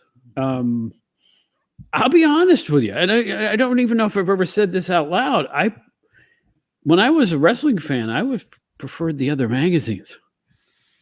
Oh, I did too. In regard for the stories, articles, because I was photographs in PWI in the Stanley Weston mags. The photographs always superb. Oh, the photographs were awesome. Bill Apter and the staff there, Roy London, and all those guys always did a bang up job with the layouts were great covers. And they had a really good flavor to them, especially in the 70s. Those magazines were awesome. Yeah. But you know what I'm saying? I was never really into the kayfabe stuff. I wanted results. I used to like the agate pages in Ring Wrestling, but had all the stats, you know? Me too. So I'm not putting down the PWI. I'm just saying that in my former reviews, I prefer the other ones that were a little more meat and potatoes. Yeah, I like the Kaiser Wrestling Review, Wrestling Monthlies. I used to love those publications. The Ring Wrestling, Tom Burke was involved heavily with that, and there was a lot of sense of history in the Ring Wrestling magazines, and Wrestling World was also a good one. And the PWI ones were more salacious. Yes. Not only with their covers, but their content. You know, the old apartment wrestling, it was before my time. I guess Sports Review was the home of that. Yeah. You know what, though? That was the mainstay for Sports Review was the cover. But you know what? By the time I got there, things had calmed down. The business got hot in the mid 80s. They picked up that ball and ran with it. But at that time, also the magazines did change a little bit, got a little more serious. Some of our articles were really informative, and we had a lot of details and facts and figures. I remember writing some like reviews on individual wrestlers that were just the meat and potatoes. They weren't articles about a certain personality. They were great columns. And the column, I love writing the columns. The columns, Steel Cage, and I did the one also. That was PWI, I guess. I did 2 columns after a while. I did one in PWI, one in The Wrestler. Mm-hmm. And I got to write about the guys nobody else wanted to write about. I'd write a column about Brad Armstrong.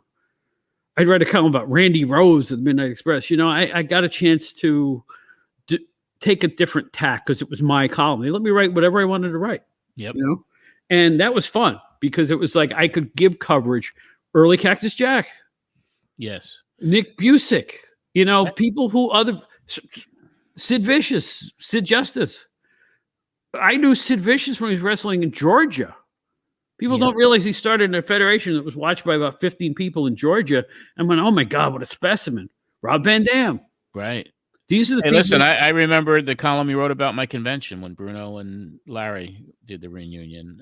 I believe you wrote the Steel Cage. There was a whole column on my convention. That was my first column in PWI. Wow. I'll never forget it. It was a great piece. It was a great piece of publicity, and it was really cool. A memory I'll never forget. Mm-hmm.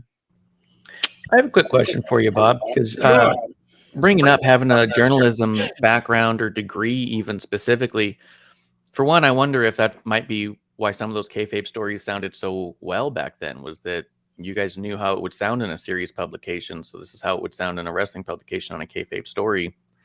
But do you think now the atmosphere of the newsletter scene not necessarily relying on that very often? Do you think that makes it feel or sound better, worse, equal to? Like, well, nowadays they don't require any kind of degree or publication background. They go, are you a wrestling fan? You go, yep, let me see a writing sample. And they say, yep, that sounds good. Yeah. And a lot of it is aggregated and quotes from something else. It's such apples and oranges between the late 80s and now. Mm-hmm. Things have changed so much. I like to tell, I've said this a million times. I was at a Ric Flair title change in the Middle Lanes around 1988 or 89. And the only assembled press there was me, Apter, and one other guy, or two other guys from another public. That was it. Now Forbes has a wrestling writer. The internet is soaked with wrestling. The streaming video is soaked with wrestling experts. Everybody's a wrestling expert. Now, I can't believe, Forbes has a wrestling column. Come on now. I mean, the Daily News, where Phil Mushnick hates wrestling, has a wrestling column. So people are following the money, I think, when it comes to wrestling. I think that they think it's big business and they want to cover it because big business is money, and, they go where the money is. Back in my day, it was more of a love of, it felt like a fraternity back then of fans. It was different. John, do you agree with that? Like, the wrestling fandom was different when you and I were starting out. It was like wrestling fans were almost like hockey fans. It's like if you weren't a wrestling fan, you didn't know what was going on. But if you were a fan, you knew everything. Yeah, it's true. That's true. And it's so splintered today. And like anyone could be a journalist today, or and like Bob said, every major streaming online publication has a wrestling writer. Yeah. Yeah. I mean, things have changed so drastically, It's hard to compare. Yeah. No, it really is, because the world has changed just completely. I mean, there's one wrestling magazine left. It's PWI. One magazine in the United States. And is that a quarterly now or bi-monthly or something? I don't even know. I haven't picked up a print edition of anything, even though I'm in my 60s. I read even the Tennessean. I read on my iPad. Well, me too. I read everything. Yeah, I haven't bought a magazine. I haven't, I can't even remember. And I used to have boxes of magazines. I always bought magazines in every genre: news, sports, entertainment. And today it's kind of like you go online, you get what you want. And if you really like a publication, you subscribe to it and you read it on your tablet. I'm still loyal to magazines, but I'm loyal ass backwards. And I'll tell you what that means. There's a service called Readly, Readly. It's a subscription service. I think it's out of England, where you can read 800 different magazines from around the world for a monthly subscription fee. So I can read Rolling Stone and Watch Magazine and sports magazines and Baseball America, and it all comes up on my tablet as the publication. The same layouts. Really? Yeah, it's fantastic. It's Readly, Readly. It is awesome. What's the monthly subscription on that? I think it's $12. Okay. And I read about, Consumer Reports is on it. It's crazy. I mean, that's the type of service that I would probably appreciate. Yes. And this is when I read a newspaper, I read it through, like, I subscribe to the New York Times, and I also will pick up the occasional digital edition of the local newspapers here. Yeah. Mainly because I can't afford to buy a newspaper every day. I read 3 papers a day. Yeah. Even USA Today. I mean, I read the Tennessean. I read the Newsday. I read the Post. only for the sports. And then USA Today comes with the Tennessean. So I do still read 3 newspapers every morning. Let's ask a younger person. Marsh, you seem to be 2 or 3 years younger than we are. At least. Yes. What do you read? Do you read anything on a regular basis in terms of like publications?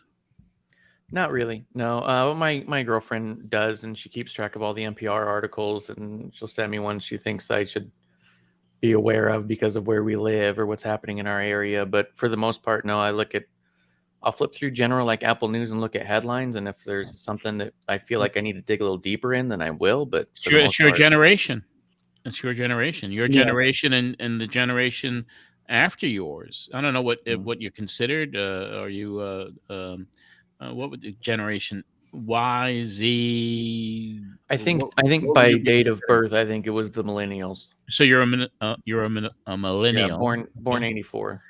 Yeah, but look at even the kids today. What they're basically getting their news on what people are posting on Facebook, or not even Facebook, Twitter, but on Twitter. What's trending on Twitter? On Twitter and on TikTok. I mean, that's where people are getting their news today. Yeah. I don't want to get way off topic here, but 2 things bother me about our world. Because we still got Joey from Babylon coming up. Yeah, we got a lot of stuff coming up. But 2 things bother me. Number one is people don't want to pay for information now. They just don't want to pay for it. They're used to not paying for it. And it's hard to put out a publication doing that, be it news or sports or whatever the topic. And number 2 is, with less publications, there's less coverage of important matters in small towns and other towns. And you can't rely on national news to learn everything. If you have a town board that, in the city you live in and nobody's covering it, they're going to get away with murder. So the lack of localness to information, I think, is really hurting America. People need to delve into the things that go on right around the corner, as opposed to just who's running or who mouthed off, what politician said something. Right. You know what I mean? It's the lines are drawn. It's either red or blue. It's red or blue, and you pick well, a side. It's not even that. If you're living in a town with no newspaper and you have a local town board and you don't go to the town board meeting every month, and they decide to pass a new law or ordinance, you're going to find out about it only after they pass the ordinance. The people who are going to these town boards in these local the meetings, they're becoming less and less. Yes. That show up. I mean, we're screwed no matter which way you look at it. It's all over anyway. Anyway, I don't want to get too far into that rabbit hole, because I'm a very pessimistic person when it comes to the future. I have gotten a few PWIs this past year, though. If I know somebody who's appearing in the magazine for the first time, I'll pick it up. But outside of that, I agree with you. I don't really find myself buying too many. So that's the way the world is today. We should all be building, like we did in the old days, bomb shelters for who knows what's coming from the other side of the world. Wooden ships, baby, wooden ships. I know. Anyway, let's get back to some fun. Anything else, Marsh, or because we're going to get into the 2 Joey clips now, and I think some back-to-back Joey's going to be great. I think. Do you want to handle it that way? Just go back to back. You want me to set it up now, and then you go right from one to the other, or should I set up each clip individually? Well, so the first one is I think Joey being Joey. He starts speaking so fast at one point. It's great. Yeah. And then the second one is Cactus. Cactus. Was that his first time calling or no? I think he called one other time when he called himself the Dean of Wrestling. So, and I was looking for that one and I couldn't find it. So anybody out there who's a hardcore Pro Wrestling Spotlight listener, if you know what episode Joey was the Dean of Wrestling, first called himself the Dean of Wrestling, please let us know. We're gonna play it. We'll play it here on the show. So good. All right, so let's go to this one. This is the Joey calls in. Bob, you're not even in this clip. Who cares? I want to hear Joey. So it is Joey calling in and me answering his questions. Let's go to Joey from North Babylon. Joey, you're on the air. How you doing, John? Good. I wanted to make a comment about the Clash of the Champions 9. Go right ahead. I think Ric Flair proved beyond a shadow of doubt that award he received is worthy. The man, in my opinion, well, being very partial, I think he's the greatest wrestler of all time. commenting on Terry Funk. I don't know what his future is with the media, but the man is one of the best battlers who's probably ever entered the ring. Do you think he'll stay there with any capacity? I think he will stay in an announcer's capacity. Terry Funk showed what a true man and a true class individual he was after the match was over, and it took a lot for Terry Funk to say, "I quit." That's right. And with him saying, "I quit," and then shaking Ric Flair's hand, then, of course, the brutal attack that took place after that when Gary Hart started laying into him. Terry was injured, and he started hitting him with the branding iron. Terry Funk, definitely a class individual, and we wish him the best of luck. We tried to get him on the phone today. We'd like to get him on the program because we just feel that he wrestled his heart out over the last 6 months trying to capture the title against Flair. He came out of retirement, and he looked great. He battled with his heart every single night. You got to tip your hat to Terry Funk. I know that Luger had a tough match. Flying Brian had him really... Flying Brian, came close to winning that match. Right, but Flying Brian, for as great as he is and the great young wrestler who's going to be around for a long, long time, doesn't have the ring savvy or the experience of a Luger. And as far as Luger, when you're a champion, you do anything to hold on to that title, and he proved that the other night when he smashed that chair over Pillman's head and pinned him for the 1-2-3. Just two other questions. Was the guy in that Doom match that came out, I don't know, he was a 7-foot-tall guy? I don't know who he was, and I've been trying to find out. As a matter of fact, I talked to several sources that I know who usually give me very accurate information in the wrestling business when I am stumped on something. Nobody knows who this guy is. Yeah, I didn't come across, and he's a giant. He is, and another guy that's down there now, he returned yesterday on TV, is the Bulldog Buzz Sawyer. Buzz Sawyer, right. Now, Buzz, right now the NWA has such an abundance of wrestling talent. Do you see anyone that's on their way out of leaving there? Because, how many people can you put into the limelight at once? Well, a lot of contracts are coming up first of the year, so there may be some people leaving. But the NWA, from what I understand also, that there's a big shakeup in the front office that's taken place in the last week or so, and they're going after a lot of big names.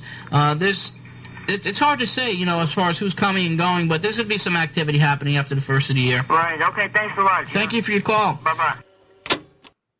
That was Joey. It's a voice right there. Yeah, it's a voice. And the next clip that we're going to play with Joey right now, and there was interesting conversations there, but about New York Knockouts, the I Quit match, Terry Funk, and some of the influx, and that 7-foot-tall guy. I don't know. Was that Kevin Nash under a hood in the early days? I don't remember.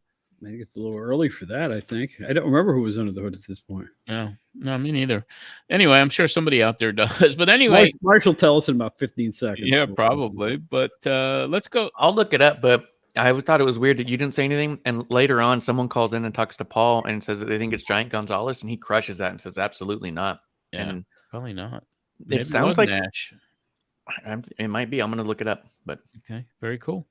All right, so we'll get to the next clip, and this is actually from Mick Foley's second appearance ever on Pro Wrestling Spotlight.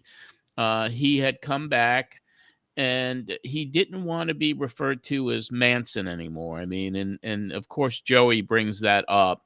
So this is a very young Mick Foley as Cactus Jack, who gets into it with the aforementioned Joey from North Babylon. Take it right now. I believe we have Joey from North Babylon. Joey, you're on the air. How you doing, John? Pretty good. Listen, first of all, Cactus Jack, what are you related to Charles Manson or what? Uh-oh. We don't want to bring that. We never wanted to bring that subject up. Hey, listen. What's your name? Joey? Yeah, you got it. Hey, Joey. Joey, get your phone book. Where do you live? North Babylon? Yeah, I got to call him back. I'm disconnected. Hello? Well, John, I don't want to. With the phone. Hello, are you there? All right, Joey, you idiot.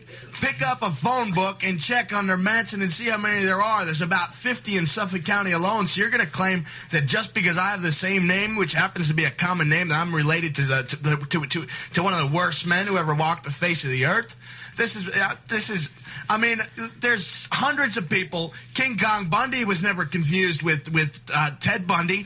Dynamite Kid, no one ever confused him with Billy back, the Kid. I believe, Jack. Hey, Joey. Hey, listen, Jack. Jackie, look, I don't know, your style's sort of, I don't know, you're going after your partner, man. You don't know where it's at. And don't knock Pete Rose, man. When you can do what he does, then you can knock him. So you're going to learn, check this, Jack. You better learn, you're going to have to learn to button your way on. Because you're in the NWA, the Major Leagues, pal. Wait, what am I going to have to do? You have to learn to button your way on. What? To button your way on, he's saying. To butt my way on? You got it, man. In other words, don't try to be a home run hitter if you're not, man. You better set up for going for singles. No, I don't hit singles, son. I don't hit singles. That's why I'm in the NWA, because I'm shooting a little bit bigger. Maybe if you get off... I will give you one bit of credit. Anybody that would go after Sting has to have a lot of guts and drive, because Sting's a dynamic athlete and a dynamic wrestler. He is a dynamic wrestler. I respect you, and look, all I can say is lots of luck to you. I mean, you definitely have a style on your own. You definitely move to the beat of a different drum. But Joey, in all seriousness, please, do me a favor, okay? Look up in your phone book. Hang up. Look up in your phone book and count how many Mansons there are, and then call us back and tell us, all right? You're the one going out there trying to slaughter people, even your partner. Now, I think you're going to have a hard time getting by Lee Scott. I think Lee Scott's going to take care of you. Oh, stop, man. I have to disagree with that. This is radio, and I can still see your nose growing. Stampede organization when he's done with you. What? You might be wrestling in the defunct Stampede organization when he's done with you. No, I intend to be in the NWA for a long time. All right, Joey, thanks for your call, man. We appreciate it. 661-1440 is the number to call here at the Pro Wrestling Spotlight. And apparently, Jack has kind of riled some of the listeners up because they're starting to call in here. And don't mention that Manson situation. No, because it's not fair. It's not fair. I mean, are you related to Mark Anthony? Are you related to Mark Anthony? Is Sonny related to the stripper, Blaze? That's true. Are you? I wish I... That's classic stuff. If you fans don't subscribe to Patreon and listen to Mick Foley from his formative years right through his superstar status on the Pro Wrestling Spotlight, you are missing the greatest interview on wrestling radio in history. Am I right or wrong? Yeah, we have 181 shows up there right now, and that includes all of Mick Foley's appearances on WNYG and WGBB. He was on so often, as was Paulie, who we're going to get to next. And then he's going to go back and forth with you and me, and then Bill Apter joins the fray. But yeah, if you're a patron for $5 a month, you're going to get that entire archives, and you get a new episode every week. You get this podcast 5 days early. You get the video show 5 days early as well. So that's $5 a month. And that's patreon.com/John Arezzi. And hear all of those shows in their entirety, unedited, on the Patreon. So anyway, right now, we're going to go back to Bob's premiere appearance on Pro Wrestling Spotlight. And we bring on Paul E. Dangerously. And Bob and Paulie get reacquainted in this segment. Paulie. Yes. You're on the air with us now. Just don't get too upset now, because you've been pretty angry all day. Let me tell you something. I am a nice guy. I come home and I sign all these autographed pictures for my mother's friends at the Bridge Club.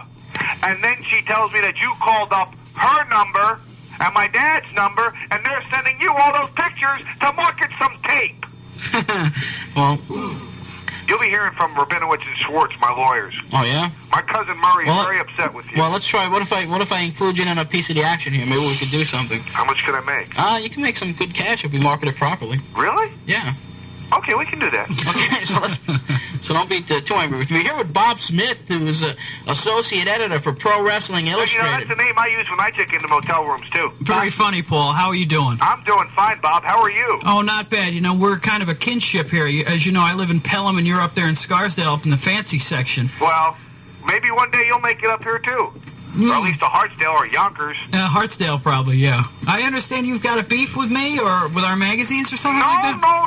I got a beef with John, not with you. I love that interview that you guys did with me. Oh, You printed every word just as I said it. I mean, It's an unedited version. You have all the swears and everything I had it. I think it was a fantastic article. Well, I'm glad we could meet your standards, Paul. We were worried about that. Unfortunately, I have to say we did have to edit a couple of the curse words out of it. Well, I'm sorry about it. You know, I said so many bad words, John, that it actually grew hair on Apter's head. Well, I'll tell you what. As you know, Dave Rosenbaum did the article, and according to Dave, you stiffed him with the bar tab. Is there any truth to that?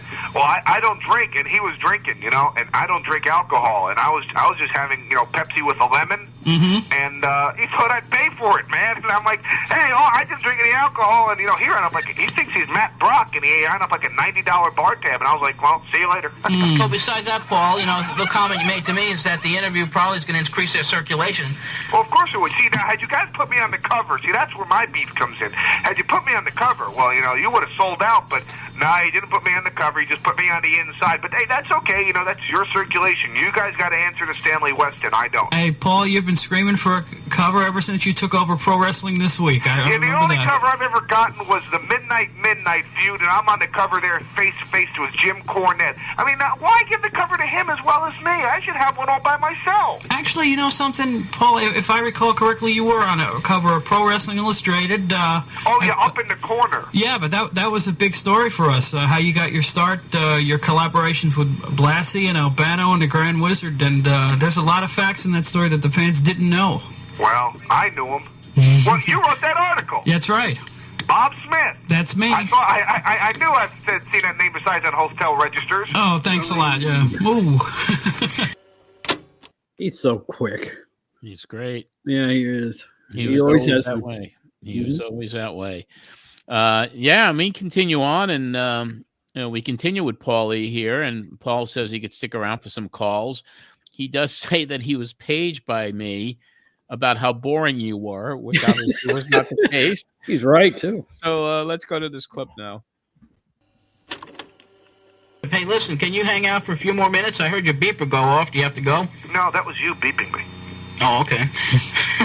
Your beeper works a little slow then. We're going to take... Because I got one of those digital printouts. Yeah. It says, please call the Wrestling Spotlight. Bob is boring people to death. Please come on. Dave are waiting. Love, Mark. Who's Mark? Well, thanks, Paul. Just remember, though, I remember the NWF days. That's all I have to say. Oh, well. Listen, Bob, I know the girls you dated in high school, so let's not get personal here. Ooh. Yep. I got him to laugh, though. You did. You certainly did. Because he worked for, I guess it was Bob Raskin in the NWF and the... yes. And he was the host of their weekly TV show, which was showing up in Albany where I lived. And they had Superstar Graham and the Road Warriors, and they had everybody who wasn't on the contract. They had Sergeant Slaughter, Abdullah. And a very young Paulie. And I actually paid good money to sit in the second row at the Latham Starlight Theater up near Albany to watch a card. And they also had, I think, Wendy Richter against Heidi Lee Morgan. It wasn't half bad. They really tried hard. A lot of talent. Yeah. I mean, it really wasn't bad. They had local guys like Rocky Jones and, you know, younger DC Drake.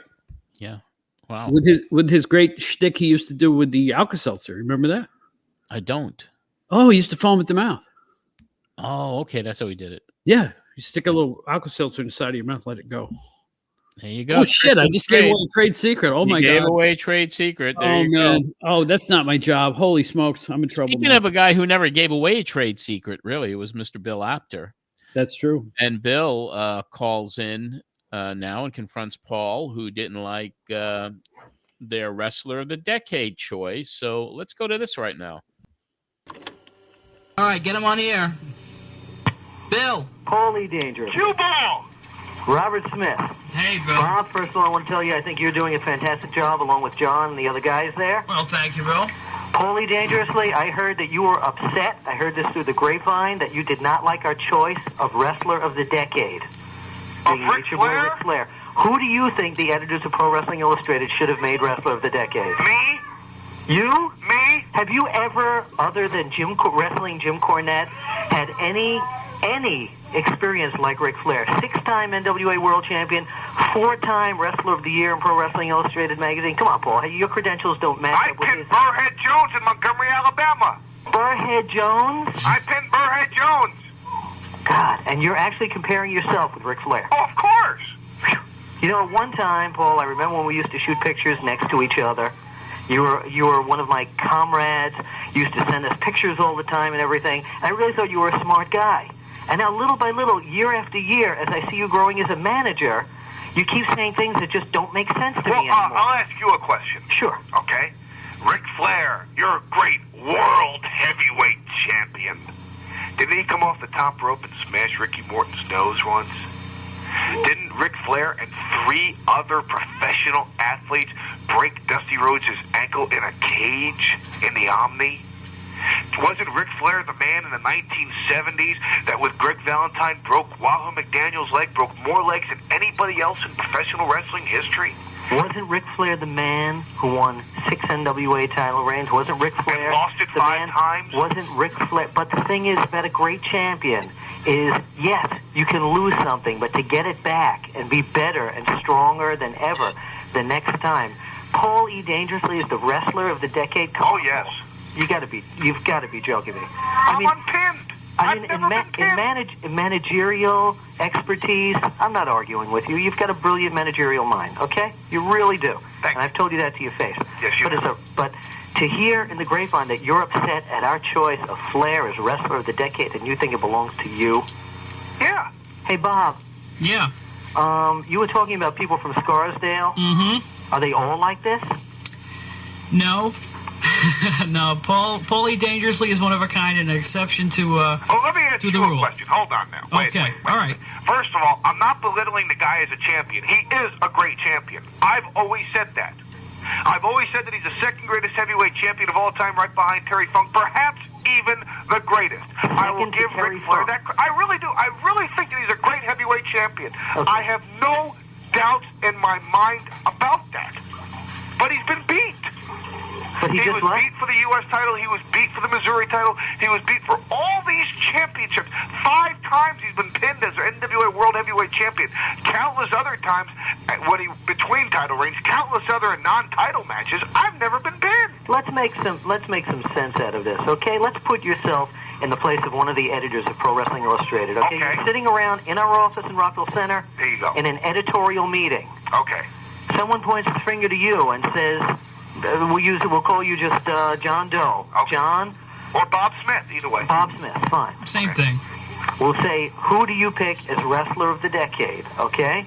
Don't tell me that you would have said Paul E. Dangerous. Oh, of course I would. And here's my criteria. Go ahead. I'd say, okay, let's see who was never pinned in the 1980s. Okay? Andre the Giant, pinned at WrestleMania, pinned by the Ultimate Warrior. Hulk Hogan, pinned by Andre the Giant, right in the middle of Shea Stadium, pinned by Antonio Inoki in Japan before he was the WWF World Heavyweight Champion, pinned by Andre for the title on the main event in February, 2 years ago. Okay? So you'd say, well, the Ultimate Warrior, well, yeah, he's probably the wrestler of the future, but hey, he got beat when he was in Texas. He got beat when he was part of the Blade Runners. Cowboy Bill Watts, yeah, but, he got beat too a lot, and so it can't be him. Terry Funk, but no, he got beat by Ric Flair. And Ric Flair himself, but no, he got beat to Roddy Piper, but no, he got beat by Hulk Hogan. And let's see, who can we really pick? Paulie Dangerously, he was never beat. You know something? And I hate to make this comparison, but I have to. My wife and I this past week were watching a very moving and a horrible movie called Small Sacrifices with Farrah Fawcett, where this woman shot her children, okay? And she denied doing this, and she actually made people believe this because of her psychotic mind. Yeah. And do you know something, Paul? In one way, comparatively, in wrestling, I think you've got a psychotic mind. On the psycho yuppie. Because you actually believe and probably have convinced some people listening in that, yes, we should have given you this award. I think you should have. I think you owe me an apology. Yeah, there's the music right there. What's that, Bob? You hear the music, Bill? Oh, yeah. Oh, what is that? I'm a psycho yuppie. I've never denied that. Wow. Classic stuff there. Oh, my God. He's so good. And you know what? I got to say this in public. It's been a blessing to get to know Bill Apter. Yeah. One of a kind. Absolutely. Legend. Him, what he's done, the things he did, the he's just still to this day. He's still at it. He's still doing it. Still running around covering this and that and everything else. It's a whole generation of wrestling magazines. Yeah, named the Apter mags. The Apter mags, yeah. And you know what? Don asked a question when I first started the show. Did it bother you that they were called the Apter mags? The answer is no. He worked the job since 1971. Yes. You know, he deserved that. He was tipped off. One of the only people that was tipped off that Bruno was going to lose to Koloff. Nobody tells the story of that loss better than Bill does because he was there. And there's tape. Mm-hmm. He interviewed Bruno right after the loss. He interviewed Koloff and Albano after the loss. He was backstage. Yeah. So, and I believe I have that somewhere on one of my college shows that Bill gave me permission to use, and that may be up on Patreon as well. That early stuff. And anyway, we have one more clip. We're going to finish it up with Bob's first appearance on Pro Wrestling Spotlight, where you actually offered to take Paul out to dinner. Let's check it out. And Paul, if you've ever got the guts to show up in Pelham, I'll treat you to a steak at the Pelham Pub and prove to you that Pelham has better restaurants than Scarsdale. What do you say? Well, I'm sure Pelham has better restaurants than Scarsdale because we usually just have boutiques and people that will come over to your house and cater them. And as for having the guts to show up in Pelham, well, you know, if I want to walk through a ghetto, pal, I'll walk through the South Bronx. You put me in my place again, Paul. All right, listen, thanks for your time. It's very valuable. All right. Well, now have a good Thanksgiving. I always do. Paulie Dangerously. What a guy. Pro Wrestling Spotlight. And, of course, Paulie is very... he's not at a loss for words at any time, at any given time during the conversation. Never at a loss for words. He's got an amazing stream of consciousness. I'm sure he's going to resurface someplace very quickly and become one of the top managers in the sport. Very fast. I totally have to agree with that. He is, for his age, and he's a very young man still. He's got a brilliant mind. That's the thing. The guy is so young. What is he, 25? He's 24 years old. 24. I mean, my gosh. I remember him when I was shooting pictures at the Garden when I was in the 70s. He was like 13, 14 years old, hanging out, getting to know guys like Lou Albano, the Grand Wizard, Fred Blassie, and... you know, his career has skyrocketed in just a short time he's been in the managerial aspect of it. Yeah, that's how he really got his start in the business. Was he used to take photographs for our series of magazines, Pro Wrestling Illustrated, and on down the line, and he's really come a long, long way. Well, we also want to thank you for coming down here today. Oh, it's my pleasure indeed. I've had a great time. One last thing, if I can. I just want to. Definitely the Pro Wrestling Illustrated weekly newsletter is out. It's available. Fantastic. Oh, thank you. It's available by subscription only. People are saying I can't find it on the newsstand. Well, that's because it's not sold on the newsstand. You have to get it via the subscription route. And it's a weekly publication. Comes out every week. The hottest news comes right out. Hottest news, match results, feature stories, interviews, editorials, and what the fans seem to like the most is the up-to-date wrestling results for every week. I'll give you an address you can write to if you're interested. You can get a sample copy for just $1.95. Try it, see if you like it. I'm sure you will. And then you can subscribe. It's TV Sports Incorporated, Box 48 in Rockville Center.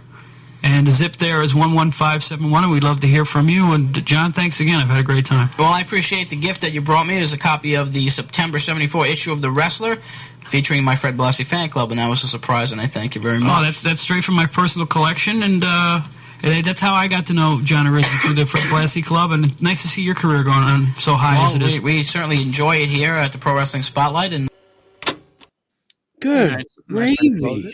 I know, right? Lots of revelations. I forgot. I'm all choked up. Wow. No, seriously, that's very cool. I didn't even remember doing that with the magazine. I guess I had a magazine at home with you in it from 1974, and I guess I gave it to you when I showed up at the studio. Yeah, and I probably didn't even have it. No, that's good. That's excellent. Do you still have it? That's the question. I do. Oh, that's great. I do. Awesome. I mean, all of it. I mean, that was kind of cool to go back to November 19th, 1989, show number 32 of the Pro Wrestling Spotlight with Bob Smith's first appearance. And here we are, 33 years later, doing a show every single week. I am as flabbergasted now as I am when you called me August of last year to say, do you want to try this?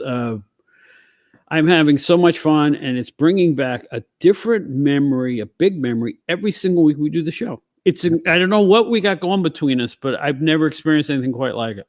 Because it's a memory jog every single week. It is. Keeps you young, man. It does. I feel like it's the old days again, man. I know. It's I got to get to the office and type out 50 articles in one day. Yeah, it's a trip. It's a trip for me. I mean, because I don't know what's next. I see the tapes with their little descriptions on it, and like this one says Bob Smith, Bill Apter, Paul E. And then next week, we go back to covering a show that's going to feature finally Davey Boy Smith. And we also have someone named the Lightning Kid on the next episode of the show. So it's going to be a fun one to review. But it was a great one, Bob, and congratulations. And congratulations to you too. We're back. You're back.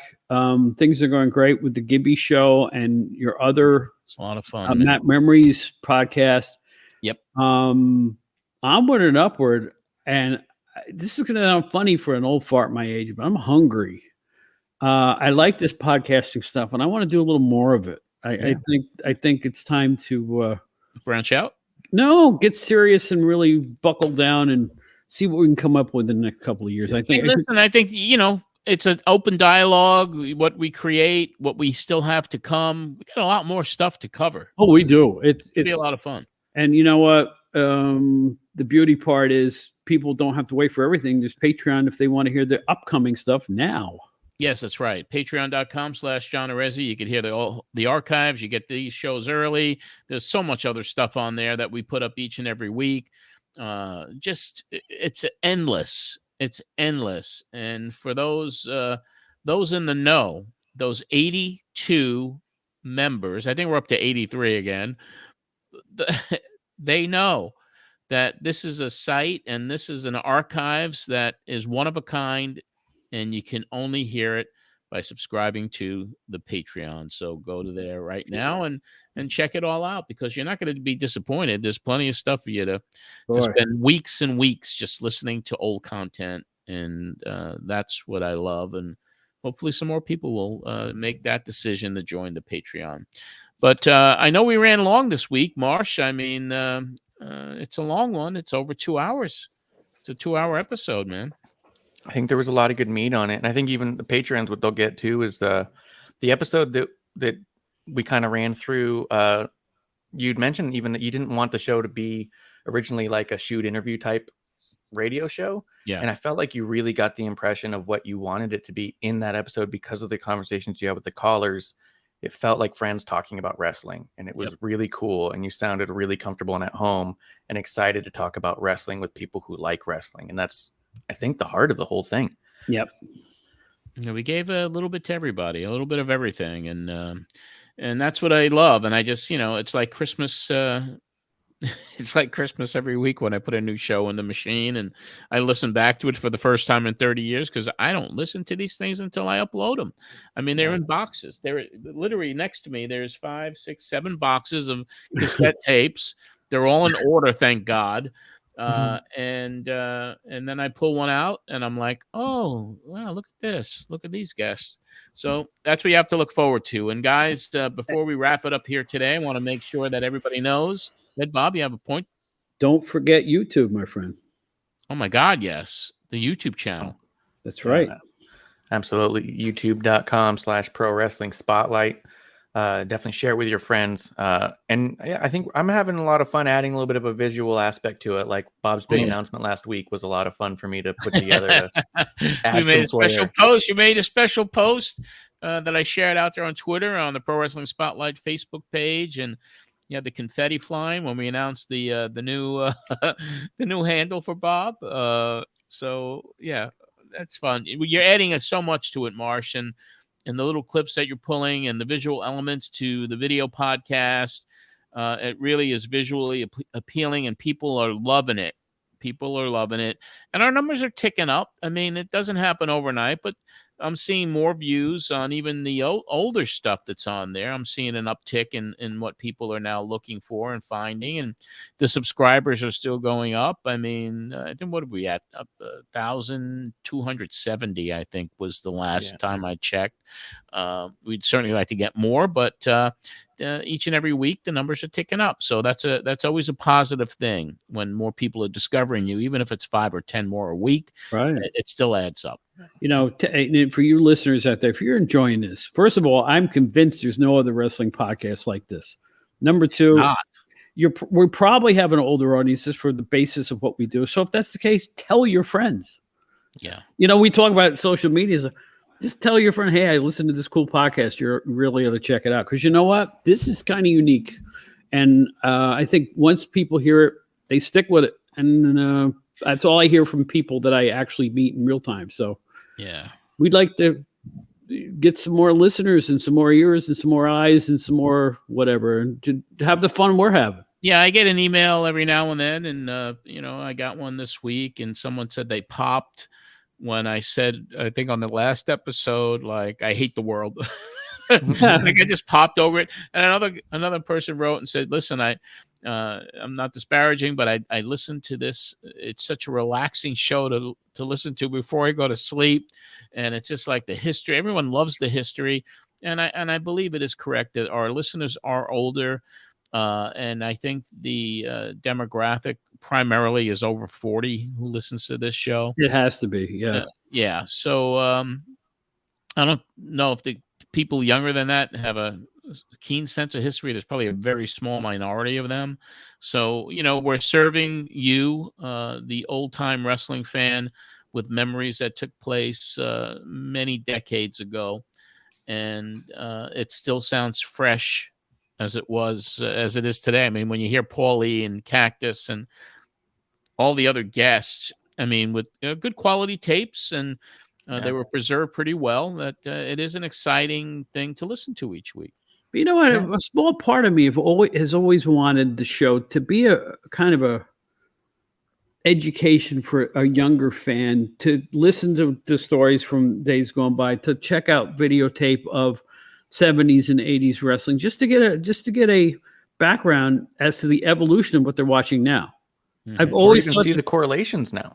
Yeah, that's why I started listening before I was working with you. It was the types of conversations that were happening then are the same conversations that are happening now. And it gives you such a wider perspective of the conversations now when you go, oh, wait, then now forever is also conversation, like also topics, also the same complaints, the same things that people like. It's always been the same. And you don't know that unless you go back 30 years and see what they were talking about prior to the big booms that we always talk about, you know, in different ways, because they didn't have a lot of outlets like they do today. So exactly. And John, I admit one thing: you and I tend to veer into 50 years ago because we're older. Well, yeah, that's my other podcast. That podcast from Madison Square Garden, the Matt Memories, that goes back 50 years. Yeah, literally. Those are the house shows that are on the anniversary of the Garden shows from 50 years ago. And we're getting ready to do the next episode. We just finished the October 16th, 1972 episode with Morales and San Martino against Tanaka and Fuji. And the next one doesn't come out till November 27th, but that's Ray Stevens against none other than Pedro Morales for the title. Man. And that's Vern Gagne making his debut in the Garden as AWA champion. See, I'm eternally 60 years old. You said Ray Stevens versus Pedro, and I went, oh boy. Yeah. And that's I'm always going to be 16 years old, man. That's it. He got his eye busted open, and his eye was closed, and there was blood. And then, for me personally, seeing Vern Gagne, who I've only read about in the magazines, come into the Garden with Vince McMahon Jr. as the ring announcer, and wearing that spectacular AWA title at the time, it was kind of like, for me, I was, oh my God, look, it's Vern Gagne in person, you know, and because I only read about him. So that's what we cover on the Memories from Madison Square Garden. Right. And what's really going to be cool about that is that for patrons, I mean, I started shooting footage and films, and I actually started to come into my own as a photographer on that November 27th show with a little Instamatic camera. I took some really good quality shots of Stevens and Gagne And I'm going to put those up for patrons to take a look at. And then when we get into January of 1973, which is a few months away, that Christmas of 72, I got my 8mm camera I begged from my parents for a Christmas present. And I shoot the Garden Show from January 15, 73 with Lonnie Main against Morales and Sonny King. There was it was just like I was there as a kid shooting the matches. And I'm going to share those 8mm films with the patrons as well as we put these shows out. So there's a lot of great stuff ahead. But anyway, it's been 2 hours and 18 minutes. I do want to just quickly say I looked it up. I believe Nitron was the name of the guy who came out with Doom 7-1. His name's Tyler Main. Went under a few different names: Sky High Walker, the Skywalker. He didn't last long. No, he didn't last. Couldn't. Like they say, this old song, he's just tall. That's all. That's it. And one quick question for you guys. It's brought up in your 1989 one, and obvious reasons, Googling it will never pull up the right thing. There was a tag team in 89 called The Undertakers? Yes. Yes, out of New York. Mm-hmm. Big boys. Big rotund guys. Yeah. Big rotund blobby. And I mean that. Blobby guys, yeah. I don't know how else to put it. They look like balls. Big, heavy balls. Jelly belly. Right. Yeah. They were big, like rotund guys. Those are Savoldi guys. What's that? Savoldi guys, and also the New York independent scene. Because I think yes, not to be confused with the Headhunters. No, different. No, Headhunters were different guys. These were just big blobby guys. Right. These were just big, huge. Yeah, you can look them up now because they were hilarious to look at. But you know what? Hard to find. They were. I have a story about that. The WWF, because they had trademarked the name, right? Paid them to give up the rights. And guess what they got? Oh, tell me. $1,000. Oh boy. Life-changing money there, boy. Life-changing money. Boy, good lucky for them. I want look how many millions and tens of millions of dollars that WWE made with the Undertaker name. Yeah, they made it back. Yeah, they made it back probably in the first day. Yeah. They made it back on popcorn. But yeah, looking up the Undertaker's tag team did not show up anything other than Undertaker and Kane. Well, they weren't long lived, but I remember them, and I know I was at a card where they performed. Yeah, I was. That's awesome. That's awesome. See, and I used to love that because it wouldn't. I used to love that late '80s, early '90s independent New York scene. Everybody was trying different things, and it was fun. It was, and you know what? He was the Broadway Sonny Blaze too, the hardest working guy in show business. He really was. He did try very hard, man. Absolutely. And he got his ass handed to him on many TV matches. Legit head handed to him. Yeah. That's why I always admired him for that. Yeah. Well, he's down in Florida. He runs a vape store down there. So Broadway Sonny Blaze, Al Schaefer is his name, actually. That's right. All right. So let's wrap this thing up. That will wrap up this edition. And before we go, let's give out your social handles, man. Marsh, you start. Yeah, you can find me at Ref Marsh and at WrestlingOnTheRocks.com for all of my tomfoolery. And as for me, it's easier now. It's a new and improved handle. It's at Twitter. It's Bob Smith PWS. And the PWS stands for Pro Wrestling Spotlight. Just that simple. There you go. And if you want to search for me on Twitter and Instagram, it's simply at John Arezzi. We have a Facebook page for this show, facebook.com/Pro Wrestling Spotlight radio show. We also have that YouTube channel, and that is youtube.com/Pro Wrestling Spotlight. And we talked about our sister podcast, Matt Memories from Madison Square Garden, available wherever you get your favorite podcast. Pro Wrestling Spotlight podcast is a production of Matt Memories, LLC. Our co-host is Bob Smith. Our producer and creative director is our friend Marsh. Thanks to our Patreon executive producers, Anthony Pyrus and Joe Holloway, who will be seeing at our Zoom chat on Monday, and all the patrons for your support, helping with the production costs of this show. Until next week, when we relive more history with you, this is John Arezzi for the Pro Wrestling Spotlight.